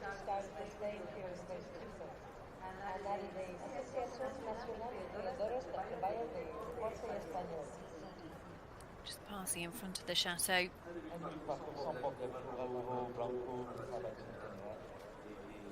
To the Huntex Fashion fence before this Pays de la Loire Great Nature.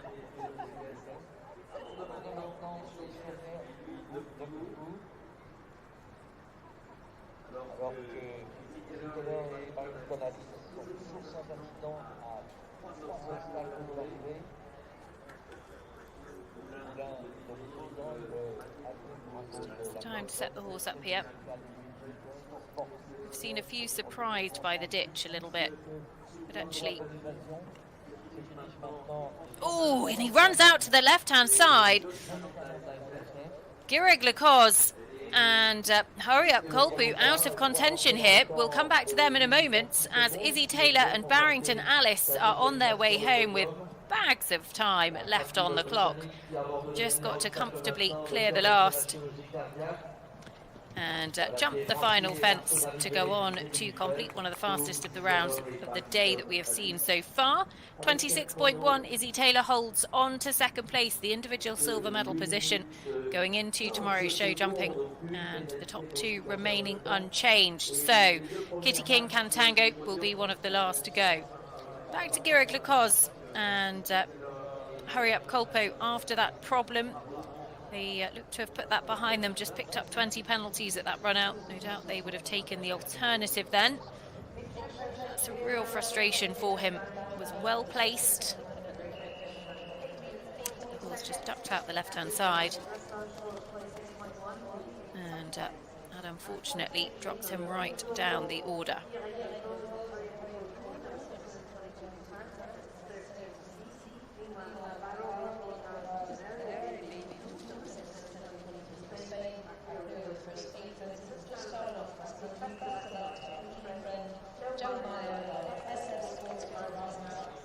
So now we go to Alberto Blanco Trabera Santanera, B22. 8 minutes 14 seconds. That leaves them on the dressage. Joe Meyer is away on course with SF Sportsfield Rising Star, horse that he owns alongside Ruth Meyer. Combination on 38.6 left them in 42nd place, but you can see they've already moved up a good few places, given a couple of problems held out on course already today. Joe, who is riding for his native New Zealand, based out in the US though. Been based out in the US for a good number of years. That wonderful partnership with Snip, who he rode at Olympics and World Championship level back in the 2000s.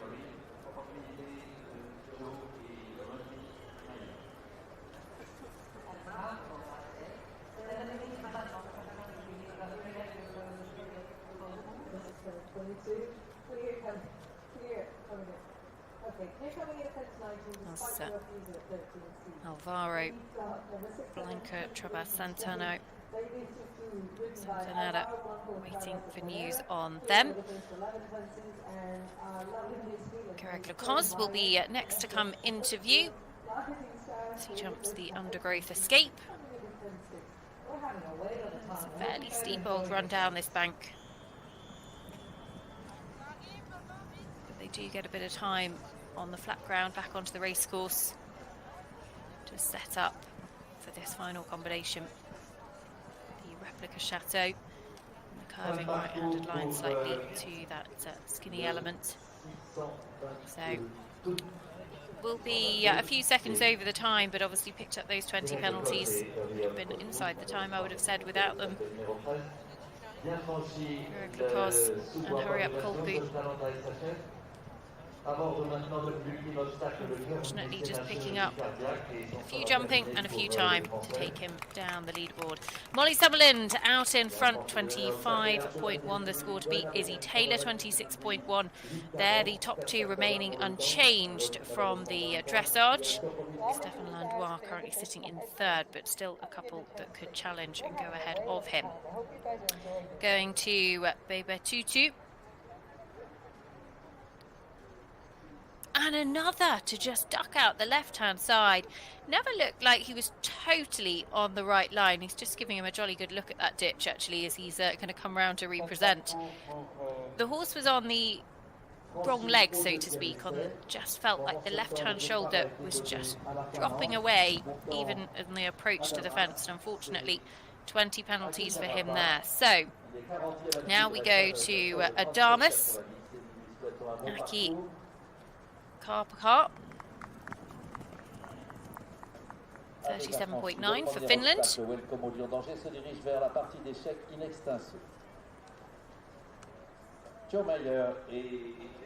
Winding their way round at the top of the bank for that stick pile.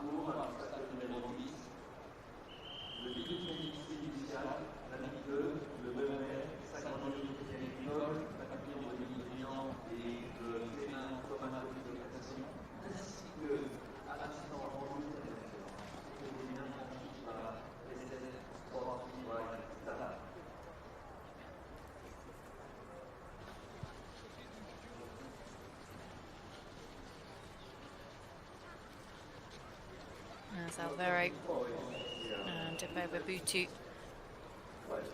picking their way through the middle part of the course after that frustrating 20 penalties. They've put that behind them. They come to the sports combination at 18.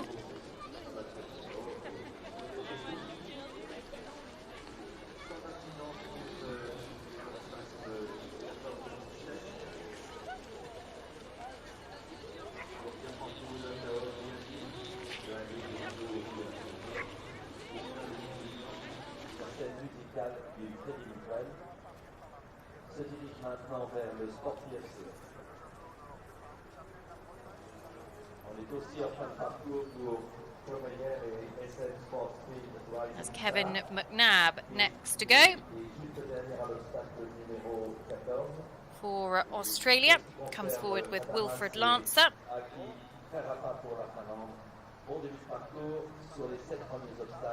Just making his final preparations down at the start.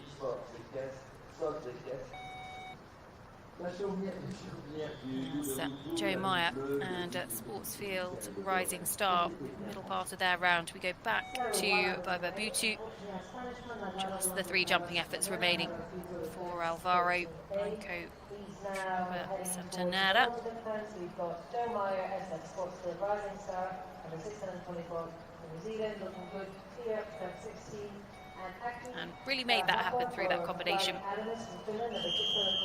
As away goes Kevin McNabb for Australia, Wilfred Lancer for owner Sophia von Moltke. Here of the welcome watering can to get things started.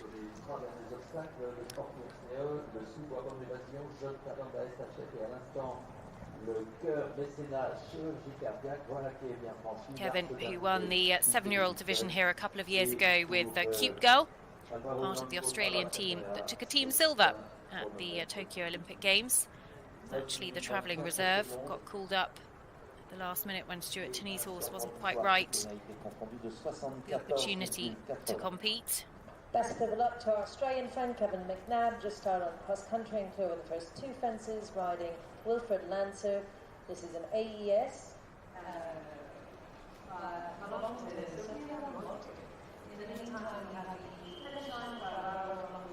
And actually, Kevin will be our pathfinder in the 7-year-old division with Faro Imp a little bit later on. 1 o'clock local time, they head out on course.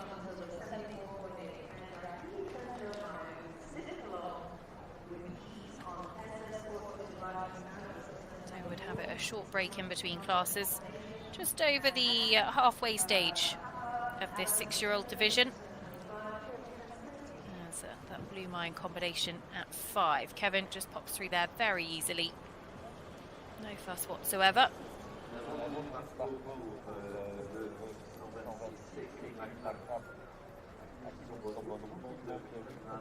Aki Kapapa absolutely flying through that really challenging combination up at 13, the Pays de Loire Grand Nature, and made that look very straightforward. Certainly be the most influential fence on Pierre Michelet's cross-country course.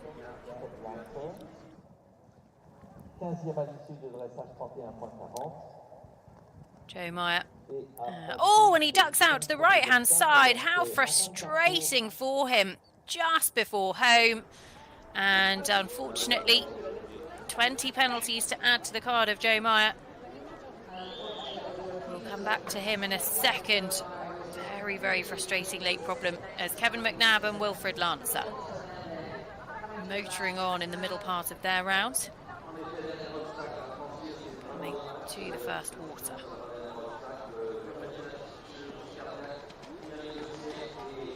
Through there fine, no problems at all. And it's always really interesting when we see the three-star division a little bit later to make the comparison between the two-star and the step up in level, the increase in difficulty. And it's a great learning curve to sort of get into the mind of the course designer. So if you're with us all day, then certainly do kind of keep that in consideration as well. As away goes Katrin Norling for Sweden, Sixten af Tolstad. 31.7 her starting score, was in 18th after dressage, has already moved up to a potential 12th place at the moment.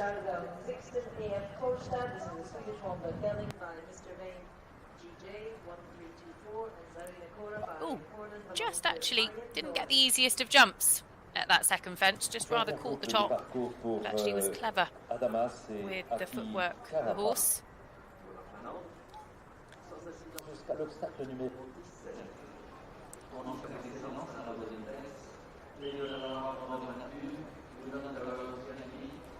It's clear of that stick pile.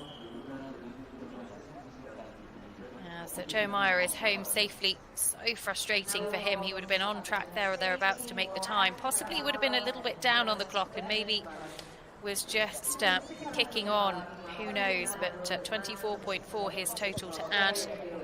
So he has a score of 63.0. Looks like a really smart horse for the future, though. The Blue Mines at 5. Katrin Norling pops through there. Kevin McNabb, Wilfred Lancer. This horse bred by the Lancer stud, owned by Sophia von Moltke. And Kevin another to take a really wide line, hug the string, and give the horse every opportunity to understand the question in front of him. And really, really nicely done. And actually, a bit of a masterclass of riding there. We saw similar from Molly Summerland a little bit earlier on. Just giving the horse every opportunity to understand what was being asked of them. And not taking any chances. Wilfred Lancer popped through there very easily. Sixten af Tolstad and Katrin Norling.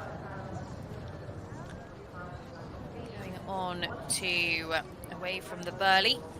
So to the frogs, the water.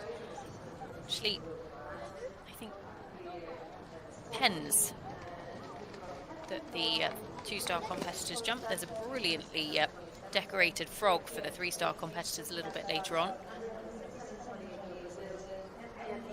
Pencil there as well up at the mill.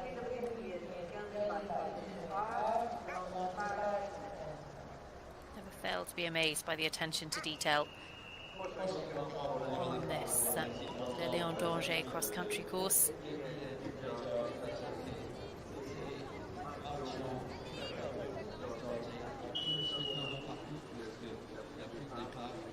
So Aki Kahapa and Adamus home safely, 8 minutes and 1 second, so 27 seconds inside, actually the fastest of the day. 37.9 is the score they'll take forward to tomorrow. And at international level of competition, you can, if you're inside the time or on the optimum time, you're unpenalised. Certainly didn't look like he was going too quickly in an unsafe manner, just was travelling very quickly across the country. At national level of competition, certainly in Great Britain, there's a window of 15 seconds where you can be unpenalised. If you go too quickly, then you get reverse time penalties in the same format as you would for going too slowly. So for every second outside of the 15 seconds you're too quick, you get 0.4 of a time penalty. So that's not the case in international competition.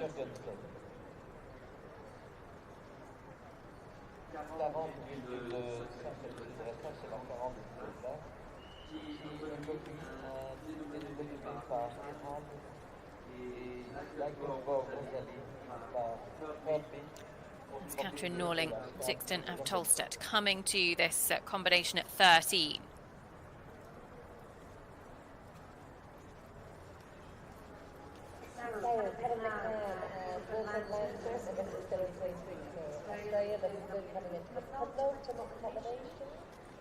Big enough ditch over both of those brushes. Actually popping through there really nicely, Katrin. Kevin McNabb, quick check of the watch. He's got plenty of time to get home. Wilfred Lancer on that score of 31.4. He's just got the last to go, the heart at the final fence. And pops that very easily. Comes home in front of the ever increasingly busy grandstand. And we'll go forward to tomorrow's jumping on 31.4.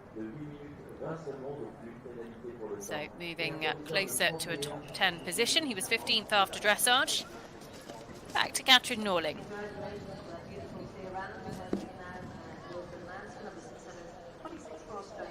She's at the Milleville-Briand.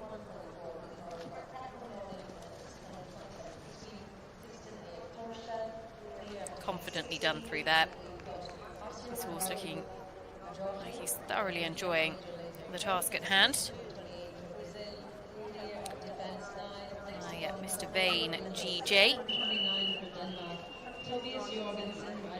It's by Mariette Norling.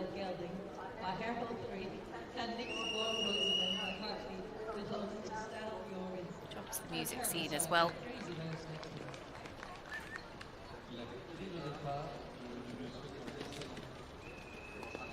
Next away from the start, in fact on course, will be Marcio Carvalho-Georges and MBF Major Laser K.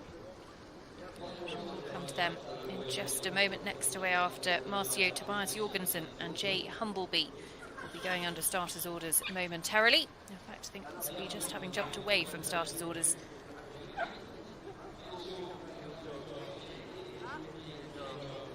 Katrin nicely through that combination. As let's go now to Marcio Carvalho-Georges and MBF Major Laser K. For Brazil, Marcio, who has been based over in the UK actually since after Rio in 2016. He's been a stalwart of the Brazilian team at many Olympic Championships, World Championships and Pan American Games. He will be heading out to Chile in the next couple of days. I think he heads out on Monday to meet up with Castle Howard Casanova, his horse that he'll be riding at the Pan American Games this next week. An MBF Major Laser K, owned by Barrett Eventing. Actually, Ian and Claire Barrett, who are hugely supportive of their sport, along with their daughter Elizabeth. It's a real family effort. Ian and Elizabeth make the trip out to Le Lion d'Angers to watch this horse and another horse in the 7-year-old class this weekend. That's Katrin Norling, just coming on towards home. She's got one fence left to go, 20 seconds left on the clock. So 31.7 is her score coming forward to the cross country, and she looks like she's going to be pretty close to staying on it for the jumping tomorrow as well.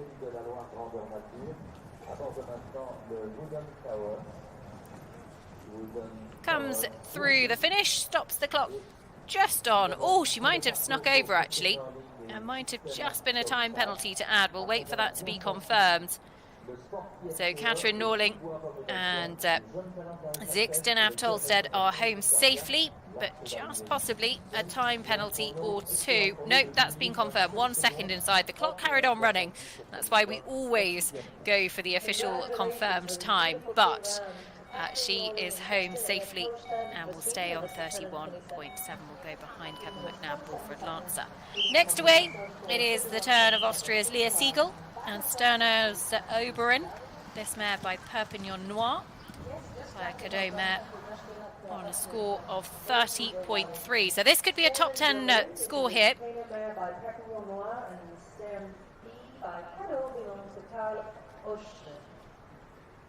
Vient de prendre le départ, une tête en bonne route, c'est Léa Siegel qui monte pour l'Autriche.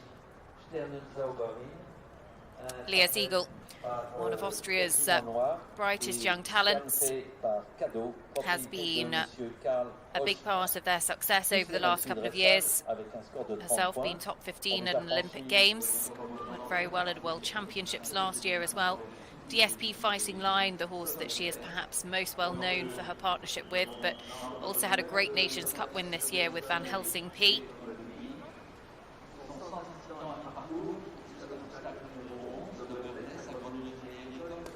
So great to see the young horses coming up the levels as well.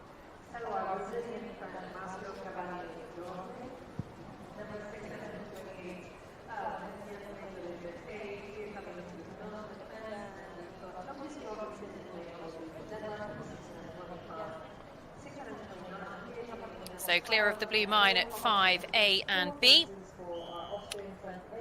Leah Siegel well on her way as Marcio Carvalho-Georges heads towards home with MBF Major Laser K. And he's got around 50 seconds left on the clock. Top 15 at the moment. Check of his watch as he came down that bank over the fence number 19, the Undergrowth Escape. Jumps that miniature version of the Chateau. And this final combination absolutely needs to be respected. We've already seen it catch one out this afternoon, or this morning I should say, but it's a real late question of accuracy, and it's all too easy just to pick up 20 penalties if you've got your foot on the accelerator, one eye on the clock as well. But Marcio Carvalho-Georges and MBF Major Laser K looking a really class act on this Le Lion d'Angers cross-country course. Big pats for the horse as they come through the finish comfortably inside the time, and they will be top 15 going into the jumping tomorrow. Will be on that score of 32.8.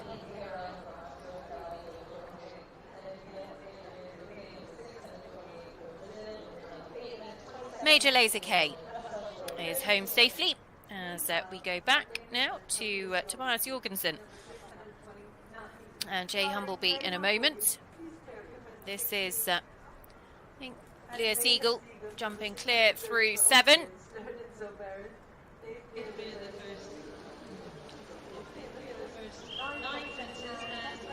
Starting on cross country numbers 631. Yes, Tobias Jorgensen clear of the music scene. Jay Humbleby, the horse that he brings forward, owned by Stold Jorgensen by Herald 3. That's a mare called Leixborg Rosalind. 40.5 his score coming forwards.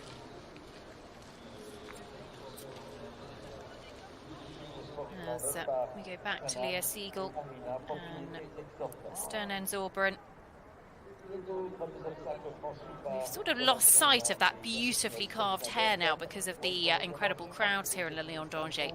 But the different animals that are situated around the course are just quite extraordinary. The course designer is Pierre Michelet. The course builder is a chap called Christian Achrad, and he does an incredible job with his team. Le Lion d'Angers, most well recognised around the world for the incredible artwork that they deliver with their cross-country fences.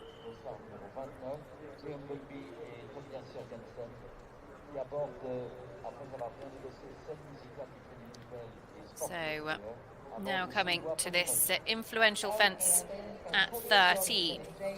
They paid Le Loire Great Nature.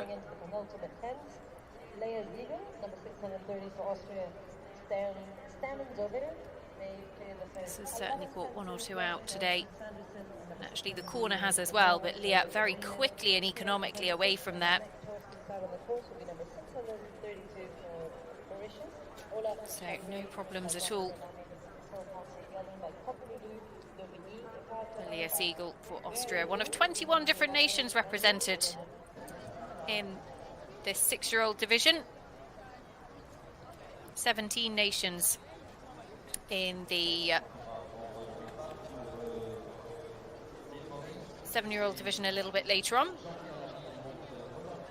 And eventing really does run in this family's veins. Her father, Harold, actually represented Austria in eventing at the 2004 Olympic Games in Athens.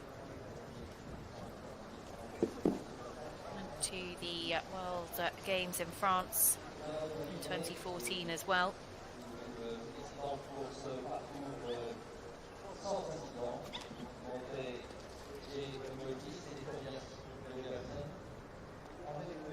Pops through that combination really nicely.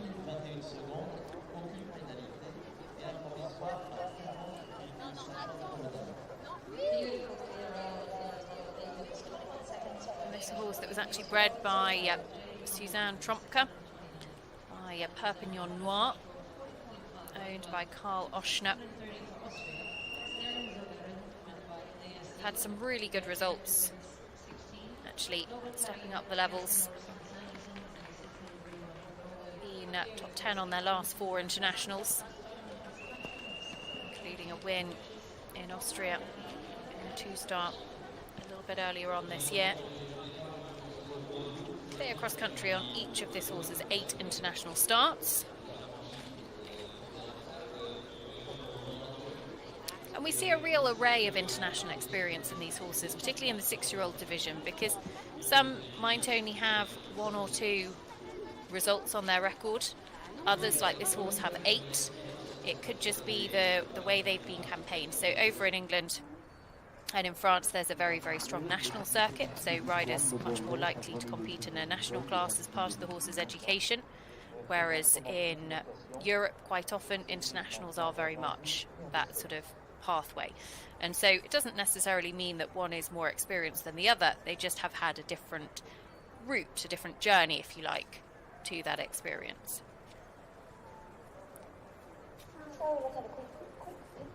So away now for Norway.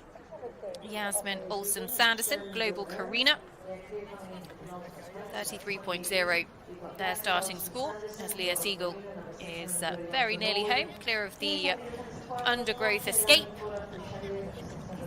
It comes to this young talents of the SHF combination at 20. Quickly, Caramel on Blakeney's Cruise is an Irish sport horse again by Edward Corelli Bravo, and Heraldess Cruising by Cruising belonging to the rider. So just the one to go. Leah Siegel looking comfortable on the clock as well. So should hold a top 10 position overnight going into tomorrow's show jumping phase. And of course, don't forget, we will have live show jumping for you tomorrow. The conclusion of both the 6-year-old and the 7-year-old division, as we look to see who will be crowned the Lion d'Angers champions of 2023. Stern and Zoberen and Leah Siegel home safely and will be among the final horses to jump in the 6-year-old class tomorrow. Yas Olsen Sanderson, Global Carina, coming to the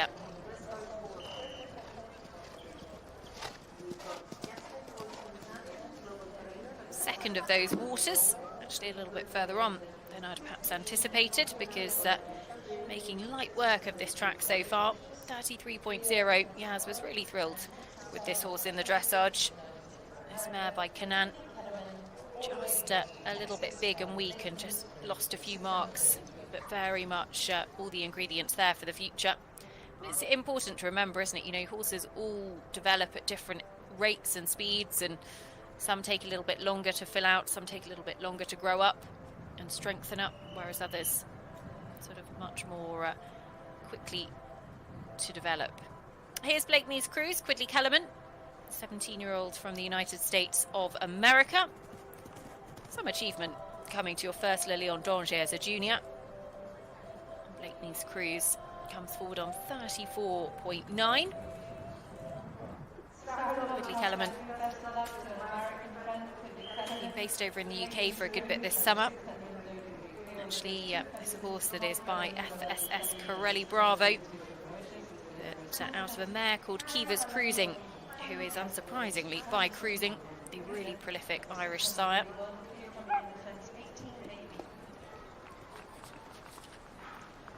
And as Chris Ryan pointed out yesterday, the Irish sport horse stud book heads the WBFSH eventing rankings yet again for 2023.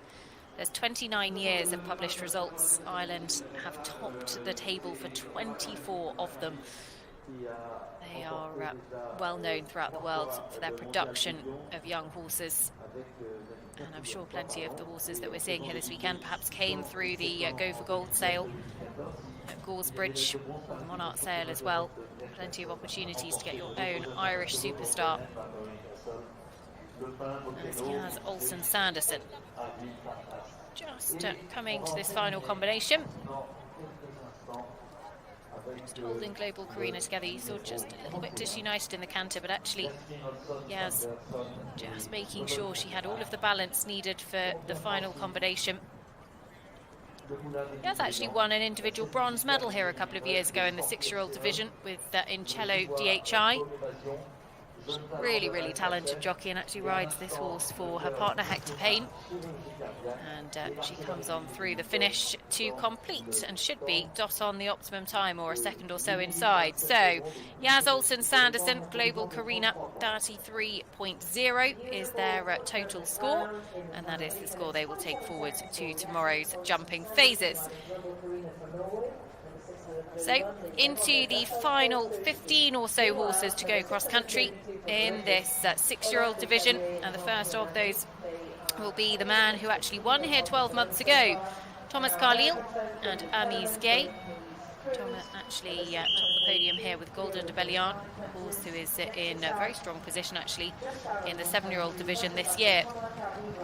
Amis Gay by L'Arc de Triomphe, out of a Glowing Love mare, out of the mare Glowing Love, who was by hand in glove, I should say, owned by Didier Bourdas, and won the national French 6-year-old title at Pompadour on their last run back in September.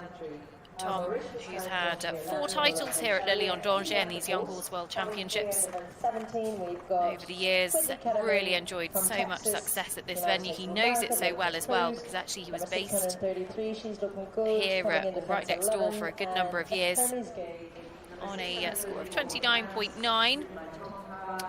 So in 9th at the moment. I think Tom would have been a little bit disappointed with his dressage mark perhaps, and will feel like a bit of a point to prove in terms of the cross country and the jumping. He's a master of producing these young horses, and actually only a handful of horses have taken the 6 and the 7-year-old titles here. He rode one of them, Tenorez.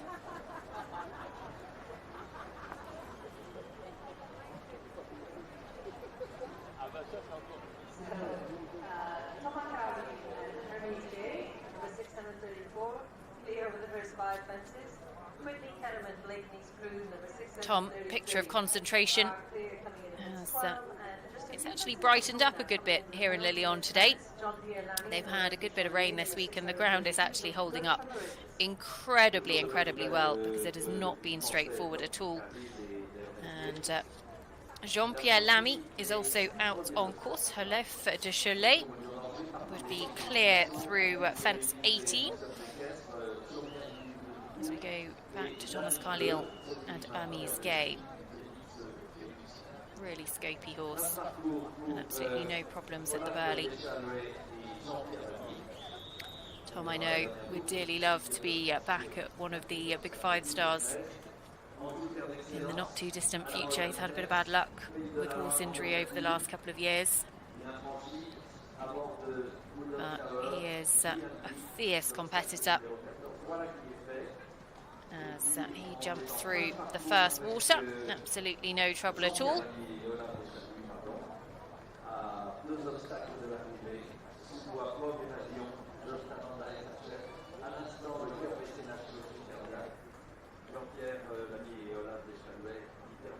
See just how careful this horse is. It clocked that he was going to land on dry land. As we go back to Quidley Kellerman. Blakeney's Cruise on that score of 34.9. Quidley in a top 25 position as things stand at the moment. And this part of the course, you know, you've just got to wind your way through the trees, sort of a bit up and down. And that, as much as anything else, is a learning experience for these young horses. Might not have necessarily jumped, or they won't have necessarily jumped the wide array of courses over different terrains that their more experienced counterparts have. So actually, you know, the experience of the terrain here at Le Lion d'Angers, it's as much about the jumping as it is the fences. Thomas Carlyle, Hermes Gay, as we get a beautiful shot of the chateau and the Anjou Land d'Excellence at fence 11. The crowd's absolutely heaving here, and these young horses will have most likely seen nothing like this before, but on the whole they take to it so unbelievably well. I think particularly in the 6-year-old division, riders are very aware of the type of 6-year-old that is ready for this sort of experience, and we only see it. We see a significantly smaller field intentionally in the 6-year-old division as opposed to the 7-year-olds, where nations are open to put forward more nominations. So Hermes Gay, Thomas Carlyle, another rider to just really bring his line a little bit wider, give the horse chance to understand the question.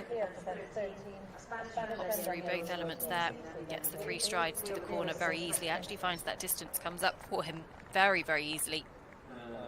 See him reaching down, possibly to deal with a little bit of tackle, something that was bothering him.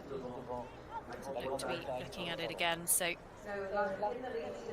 Tom Carlyle and Hermes Gay jump the wooden towers, that beautiful wooden structure at 14.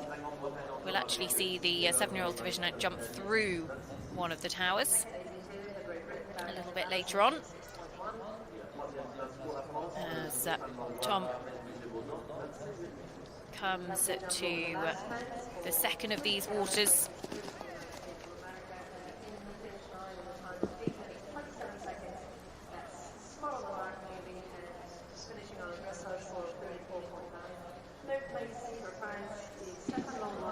Oh, and just a slightly hairy moment. You could see Tom just felt the horse back off. So he sort of took his hand off the reins, give him a little bit of a reminder. And actually then the horse didn't get the cleanest of jumps over that first element at 16A, but actually picked up very quickly. And actually looks to put that behind them now as they come to the musical fence.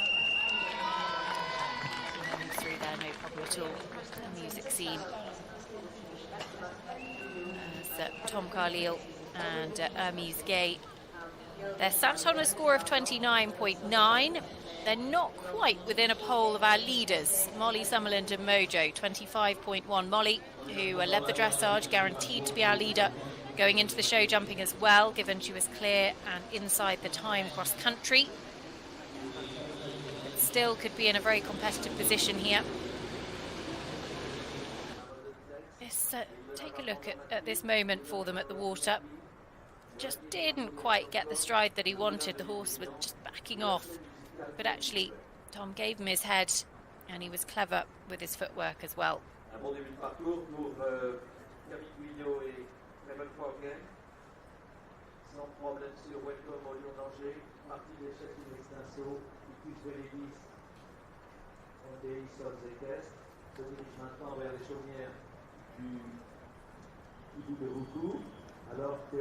So, heading towards the end of their round, Thomas Carlyle and Hermes Gay. Quidley Kellerman and Blakeney's Cruise are home safely, 1 second inside the time.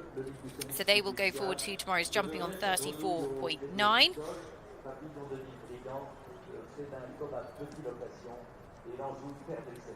Tom Carlyle, time looks absolutely fine.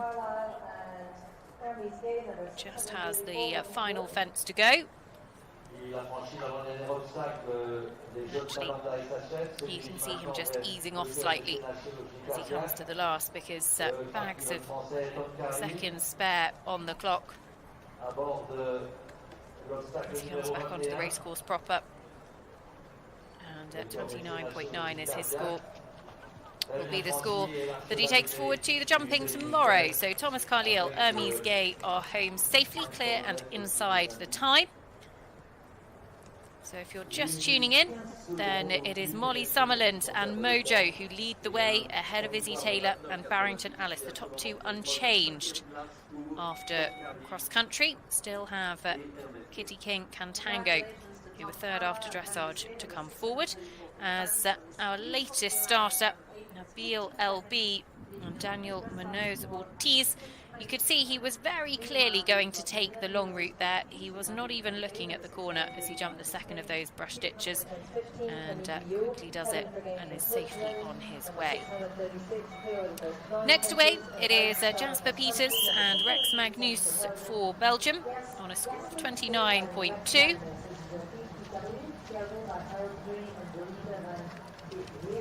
Forward in 7th place at the moment. They've already moved up 2 places on the leaderboard. They were 9th after dressage. C'est Jasper Peters, 9e à l'issue du dressage, 29,1. À 29,20 qui court pour la 5e place au classement provisoire s'il rentre à l'heure. De bonnes nouvelles de Daniel Munoz Ortiz. He gets his round underway. We've also got out on course Camille Guillot and Heaven for Game for Switzerland. Rex Magnus by Harold III. There's a mare called Jalitha van der Vleerhof, who's by a stallion called Enrico van der Vitova. This horse owned by Danny Peters.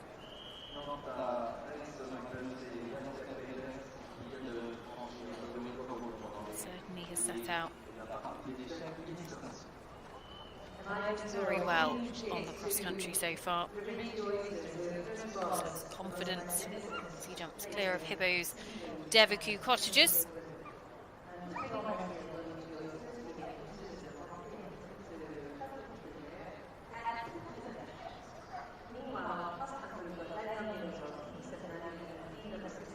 That first combination comes at fence 5, and actually it's a really nice introduction to a combination on course. Pierre Michelet has certainly set a really confidence-building round for these young horses. Camille Guillot and Heaven for Game now. What is one of the tougher combinations on course. And another to just duck out the left-hand side. Takes a look at the ditch and unfortunately picks up 20 penalties. This has certainly been the most influential fence on the course. It's a really difficult approach because you've got to hug the string, which is jam-packed full of crowds, and the horse was actually on the wrong leg, which just loses the left-hand shoulder even more. Gets it at the second time of asking. And you can see already looking to take the long route here. Just playing it safe now, having picked up those 20 penalties. So Camille Guillot, another to pick up 20 at the influential combination at 13. Jasper Peters and Rex Magnus. The water. No problems at all through that. Through very easily. Yeah. Actually, the weather conditions holding up in Le Lion d'Angers. It's a dry enough day. It's a little bit rainy this morning, but actually it's not so bad now. And the conditions underfoot have actually really held up well to the testing weather that has been thrown at them. Because I haven't had any rain for a good couple of months prior to this week, and then had so much rain on Wednesday and again yet on Thursday afternoon. Heavy storms. They've done an incredible job in keeping the footing as good as it possibly can be.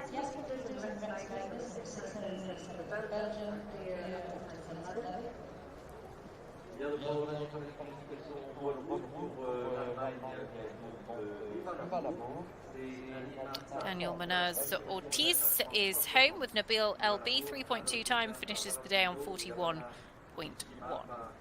That's Jasper Peters. Clears the Anjou Land Excellence.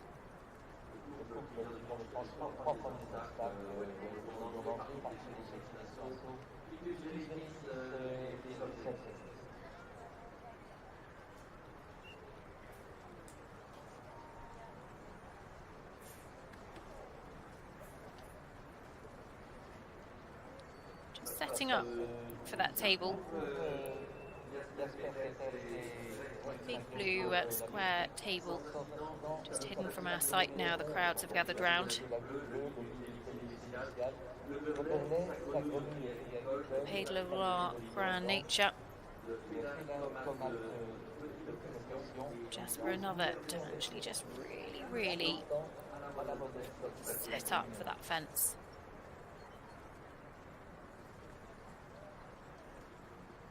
It's amazing how much more time you have for it when you hug the string and you make sure that your turn is exceedingly straight.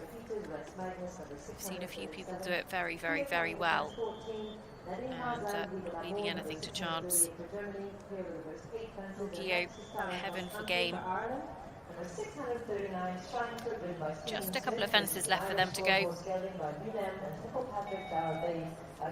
Another that actually picked up 20 penalties at that fence that we've just watched Jasper through. Quickly on their way home now, just the last to go.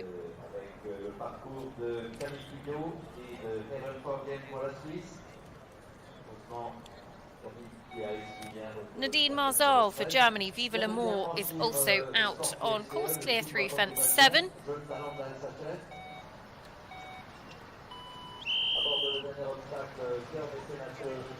As away goes Stephen Smith with Terry Johnston's Strangford, 33.2, their starting score. Strangford out of Le Dam. That's the finish line for our Swiss friend Henny Guillot, heaven for game in the time of 9 minutes 5 seconds, 14.8 time faults. That's the mare, I should say, called Temple Patrick Darabay by Le Dam. Cruising's Mickey Finn, the Dam sire. Peters and Rex Magnus on their way towards the final stages of their round. Pretty good on the clock, it must be said, the IFC Sport combination. Optimum time 8 minutes 28 seconds, so he's just past the 7-minute marker.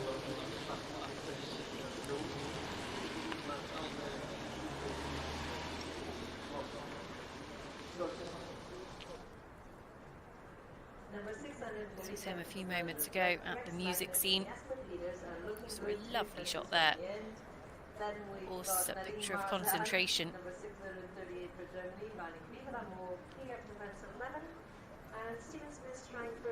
Just stumbled coming up the bank, but actually, because Jasper was in good balance himself and was very much connected to Rex Magnus, they just recovered very quickly.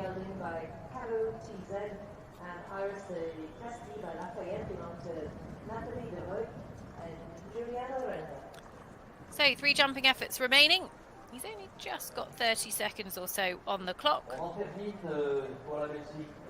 Should be okay to get home from here. Not taking any chances at that final combination, must be said. And just the last to go.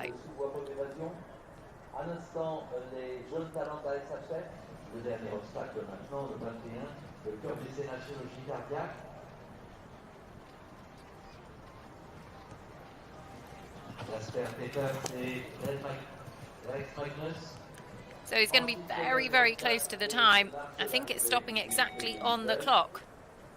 8 minutes and 28 seconds, so he stays on 29.2 and will go into tomorrow's jumping in a top 10 position. So we go back to Stephen Smith and Strangford. He's looking very keen at the water. Actually jumps into the water. You can land on dry land there, but Strangford really bold. 33.2 his starting score. As coming to the music notes. Nadine Marzal, Viva L'Amour, clear to this stage.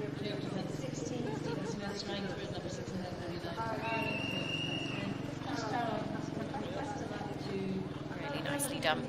Viva L'Amour by Valentino. As for Heraldic Mare, owned by Heike Kuth. 33.7 their starting score coming forwards.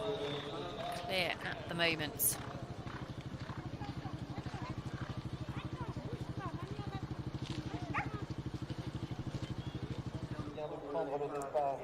Stephen Smith and Strangford in front of the chateau at the Anjou Land Excellence.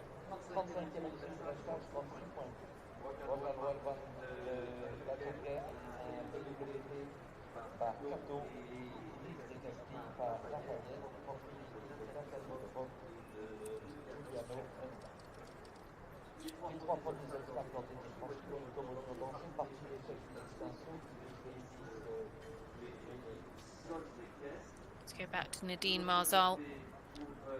This combination at 18 with Viva L'Amour. Oh, and just ducks out the right-hand side. That's the first problem we've seen there. So frustrating for her. She was on a solid starting score, but unfortunately 20 penalties for Nadine Marzal and Viva L'Amour.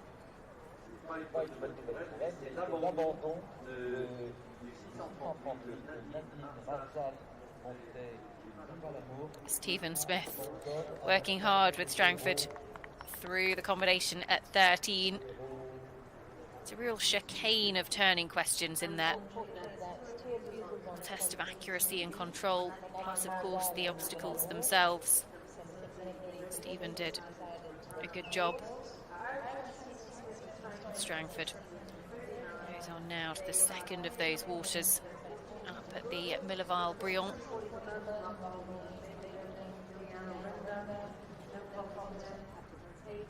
Nadine Marzal and Viva L'Amour, looks like they've had another problem at that corner, popped her hand up and decided to call it a day, so unfortunately they'll be walking home.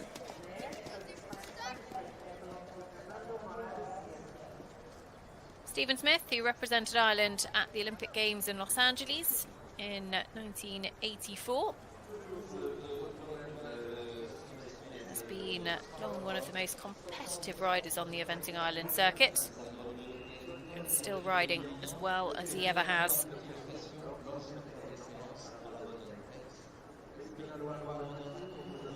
Inside the top 20 with Strangford at the moment.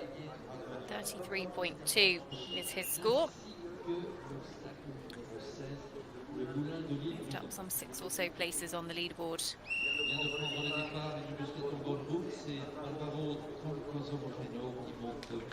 Caused enormous trouble, this Pierre Michelet track. That would be fair to be expected at the 2-star level of competition.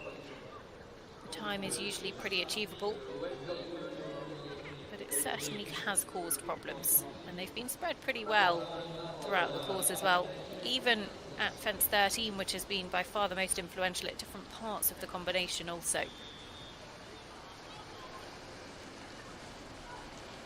NFC Sport combination.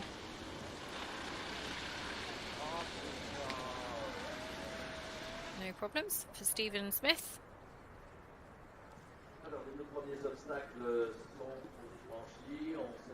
So also away on course, Giuliano Renda. Rock and Roll Van der Beekegem have started their round. Just the 2 combinations out on course at the moment, Stephen Smith and Giuliano Renda. Stephen very nearly home actually, comes to the undergrowth escape. Looking good for Irish friends, Stephen Smith and Strangford, number 639. Slide down the bank.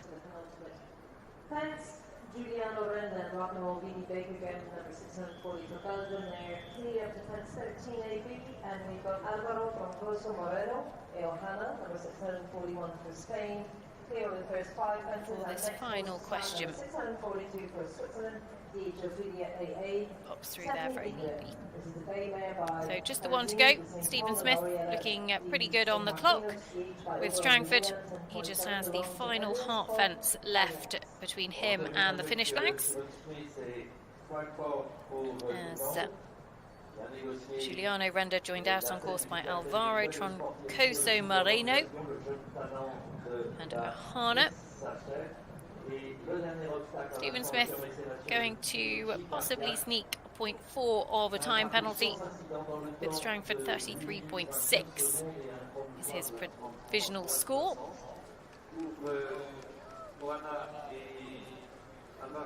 And Giuliano Renda for Spain. For Belgium, beg your pardon. Spanish rider next out will be Alvaro Troncoso Moreno. Belgium have a great chance in the 7-year-old division a little bit later on. Adelina Kakamaya sitting in equal second. Oh, just having a little bit of a closer look. Won't be penalised for that. Just a second or so added to their time. Of course, it's just, you sure you want me to go down there? Perhaps showing it that little bit of an experience. These 6-year-olds have gone so well around Pierre Michelet's track that it's easy to forget that they are just 6 years of age, and for many of them this is by far the toughest test they've had to date.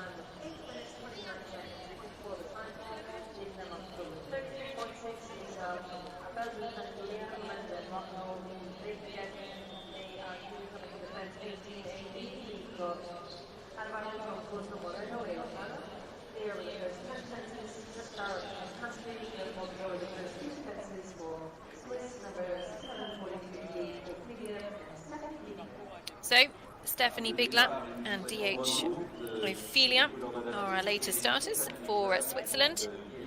This mare by Fancy de St. Paul, owned by Andreas Paul Gaigao.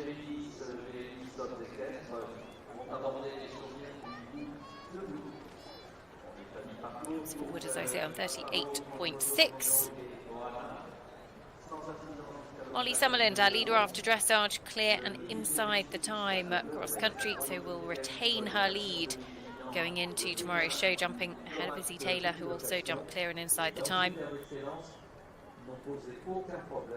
Giuliano Renda, Rock and Roll, and Baker Gem. Just final fence left to negotiate now. And the clock looks pretty good as well. So they can just make sure the horse is set up well for it. Stand getting increasingly busy as the day progresses. Thankfully, the weather has stayed pretty fine, fair considering the rain that we have had. And he looks absolutely thrilled with that. Giuliano Renda, Rock and Roll, Van der Baker Gem have completed. And they will go forward to tomorrow's jumping on 36.1, which was their dressage score. Stephanie Bigler, DH Ophelia. At the water. Really confidently done through both elements there. So just some 4 more combinations to start, and away goes a lady who has won here in Le Lion on a few occasions previously, Kitty King. Kitty rides at Cantango. 26.4 her score coming forwards. Cantango owned by Jane Boggis, Kitty's mum, Penelope Holly, Joanna Jones and Jane Tolley. Jane Tolley, who was involved in the ownership of Five Boys, Kitty's sort of first 5-star and championship horse. And they have a lot of fun with some young horses. And this is a horse that they actually bought. He had started out his career as a show jumper. sans incident jusqu'à Has l'obstacle a very, numéro very 9. smart jumping record as well, actually. He's taken to eventing like a duck to water. Won the 6-year-old national title in Britain at Cornbury House a few weeks ago.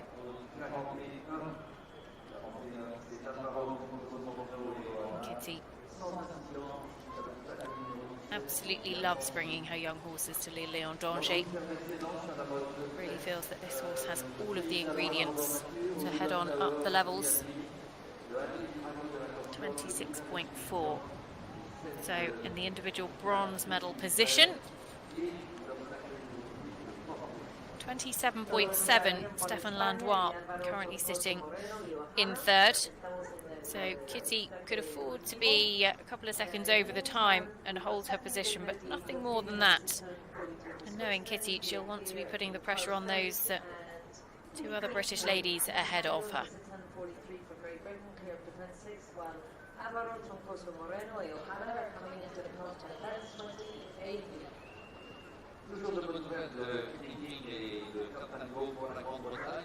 So Kitty will come back into sight in just a second at the Judicial Phoenix Nest. She always just had a little bit of a look at where his feet were going to land. So steep enough bank that.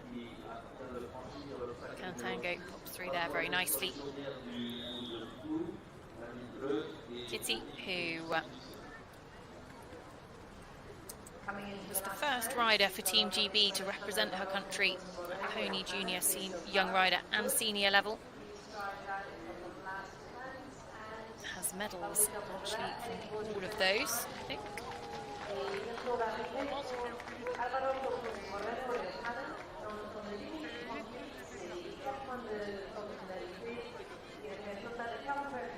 That's the finish line for That's waiting down at the start. Another ride for Isabelle English, Sildara Bombay S. Isabelle, who was our pathfinder a little bit earlier on this morning, comes forward on 29.8. Caused by Ballet de Rouet, horse who's actually sired so many top event horses. Sarah Bullemore's Rev de Rouet, who had numerous top 10 finishes at 5 stalls at Ballet de Rouet. As is her other ride, Corraway, who of course won the individual bronze medal at the Europeans in 2021 in Avranches. Based down in Guildford, just south of London, England. La Grande-Bretagne sont maintenant à mi-parcours et toujours sans incident. On vient franchir les chaumières du bout de Boutou, la mine bleue. It's waiting for Kitty King. And Cantango. No problems at all. At the hare, at the Anjou Land Excellence. Kitty, who was the individual silver medalist from the European Championships in Harada earlier on this year. Team gold as part of the British team as well. And this horse actually, as I said earlier, he won at Cornbury, British national 6-year-old title, but he also won at Wellington as well, was 4th up at Bergam. Has been clear and inside the time in all 3 of his internationals to date.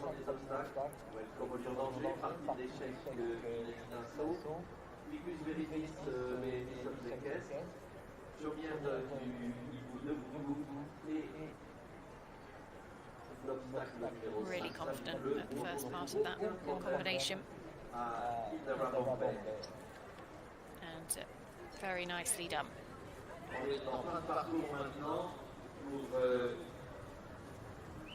Isabelle English at the Burley at 7.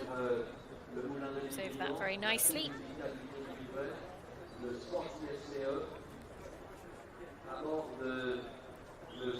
So just a couple more horses left to leave the start box. 2 of them, one for the Czech Republic, one for New Zealand.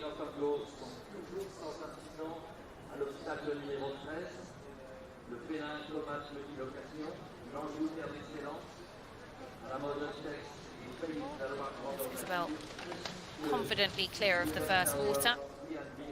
Kitty King comes to the second of those waters. 26.4, remember, in the individual bronze medal position. Looking good for Kitty King and Tango, you're up to 16. Meanwhile, coming towards the finish line, Stephanie Figler and Julia Switzerland at 6:42. No problem, Looking really confident. Still full running as well. Optimum time 8 minutes and 28 seconds. It's been pretty achievable so far today. But conditions are very good, 4,403 metres. And at this level, horses would need to be travelling on average of 520 metres per minute to achieve that optimum time.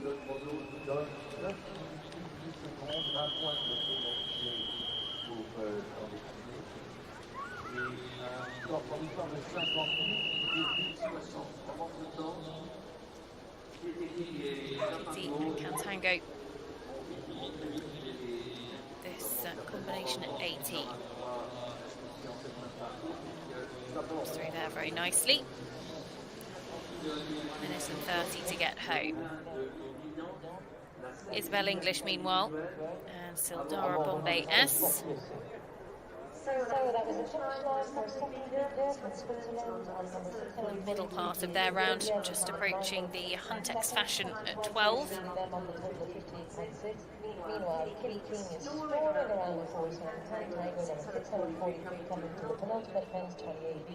Isabelle English riding Sildara Bombay S, number 644 for Australia's clear up to fence 12, and Miroslav Kunda, number 645. Isabelle, who was on Pathfinder a little bit earlier on this morning. Well, Kitty King and Cantango down the bank. 3 fences left to go.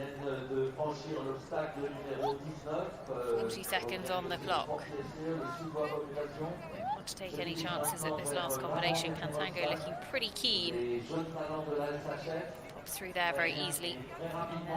Kitty can let the handbrake off slightly. I don't think she really needs to because the clock is okay, but Cantango very happy to oblige.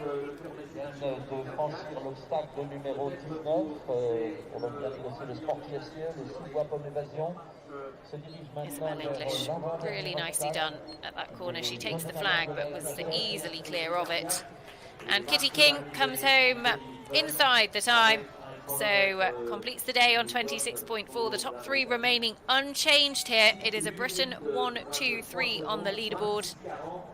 But Cantango makes light work of Pierre Michelet's cross-country track, and Kitty holds on to 3rd place.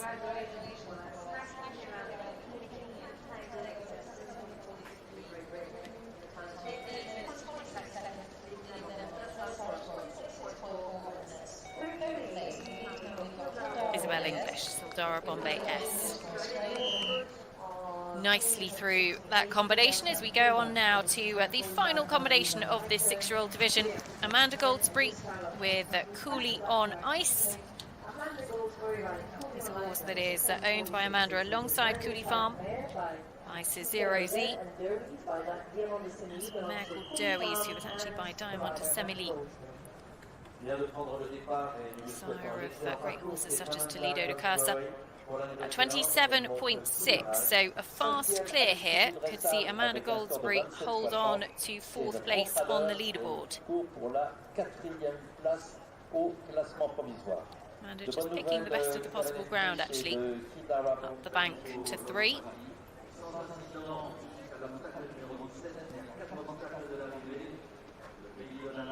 Amanda already had one very good run cross-country a little bit earlier on this morning. We'll have Coolnor and Cooley in the top 13 as well. Cooley on Ice. Lovely stamp of a horse. It's that Cooley prefix, of course, of Cooley Farm.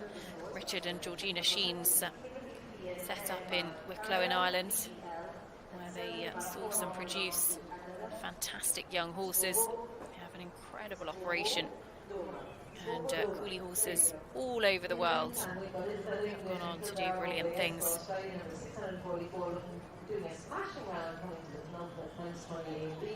Amanda Goldsbury, Cooley on Ice from New Zealand, number 646, clear to fence 6.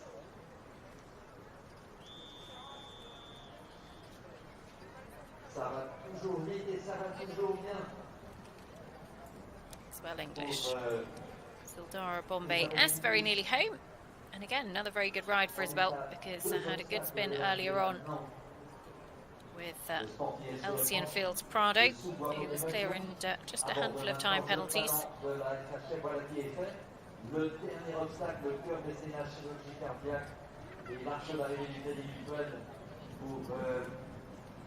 Miroslav Trunda also clear through 12. As Isabelle English going to stop the clock inside the time, will be guaranteed a top 8 position going into the jumping. 29.8 is her total score from the first 2 phases. As back to Amanda Goldsbury.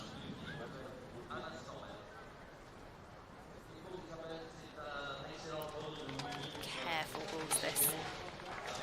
Great technique. Gold as well.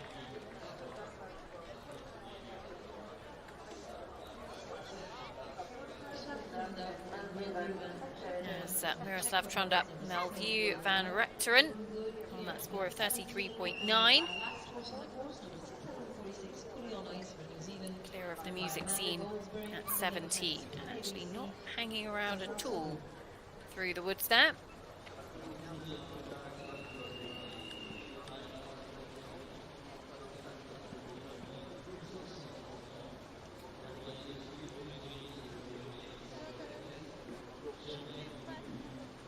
So Miroslav comes to this IC combination at 18, while Amanda Goldsbury passes in front of the chateau. It's just a slightly awkward line to get straight for that beautifully carved hair. Just takes a second or so, but no problems at the Anjouland Excellence.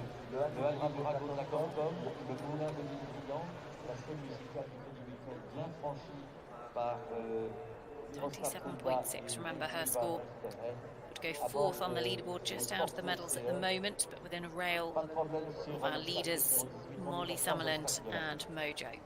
3 fences from home now for our Czech Republic fan Miroslav Trunda and Melview Van Rechteren, no problem so far. Amanda Goldsbury from New Zealand, fully on ice, number 646. Clear with the first 11 fences coming into fence 12, à la mode and Tex. Set up for this combination at 13. A bien négocié Sporting FCE, s'ouvre pas d'évasion.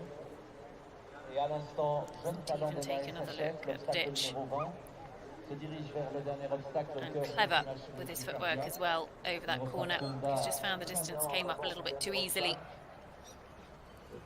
You want a horse that is clever with his footwork, and Cooley on Ice absolutely was there. So Miroslav Trunda for the Czech Republic is clear of the final fence and is home comfortably inside the time. So he will be inside the top 20 on 33.9.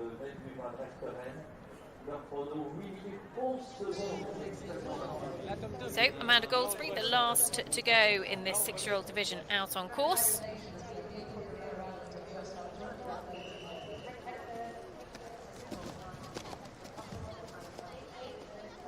To the second of these waters. Just having to work quite hard to get the horse back to her to make this sharp 180-degree turn. To the second of these waters. 15 is the brush, 16 AB is this combination here. Cooley on Ice easily through there. So 2 minutes 30 left on the clock, about where she needs to be.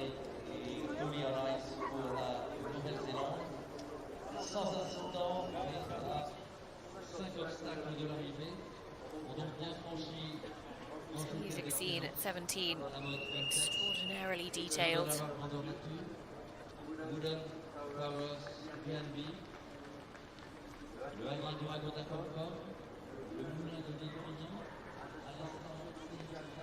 that, no problems at all.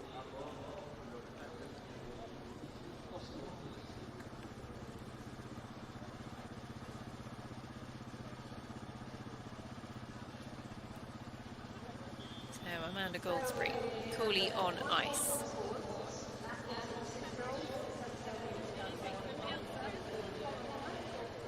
very much into the latter part of their round. They've just got some 4 jumping efforts remaining. He's looked very confident out on course.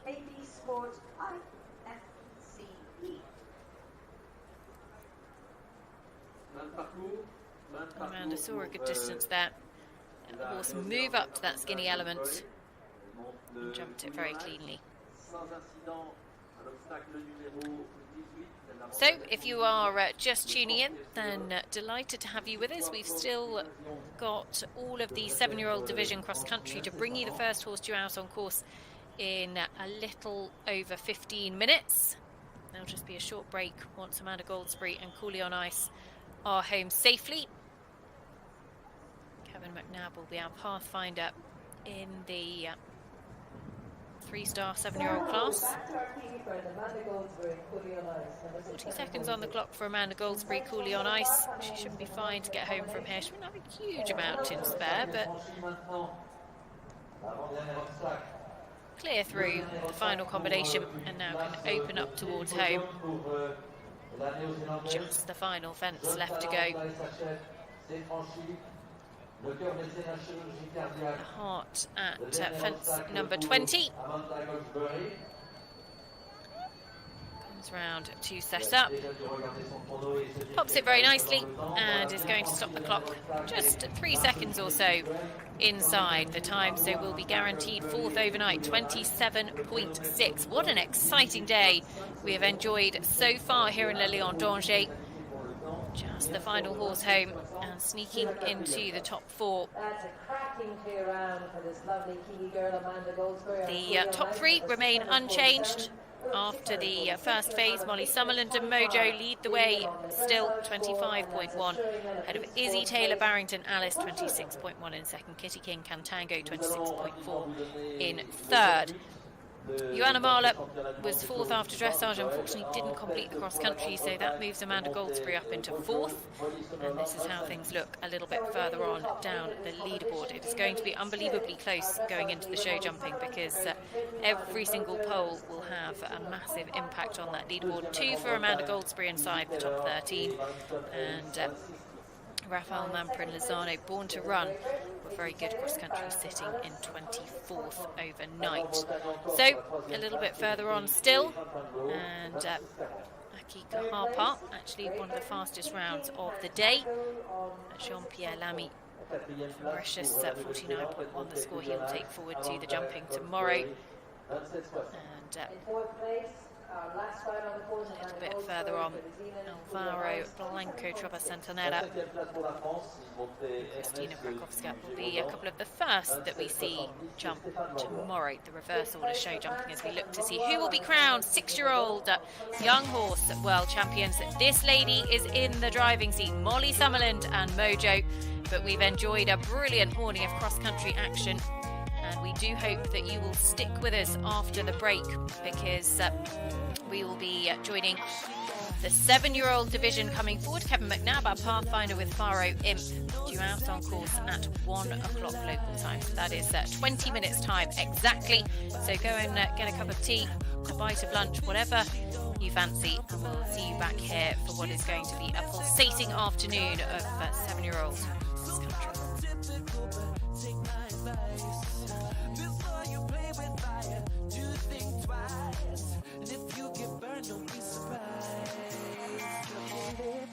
Drifting higher than the ceiling. Ooh, baby, it's the ultimate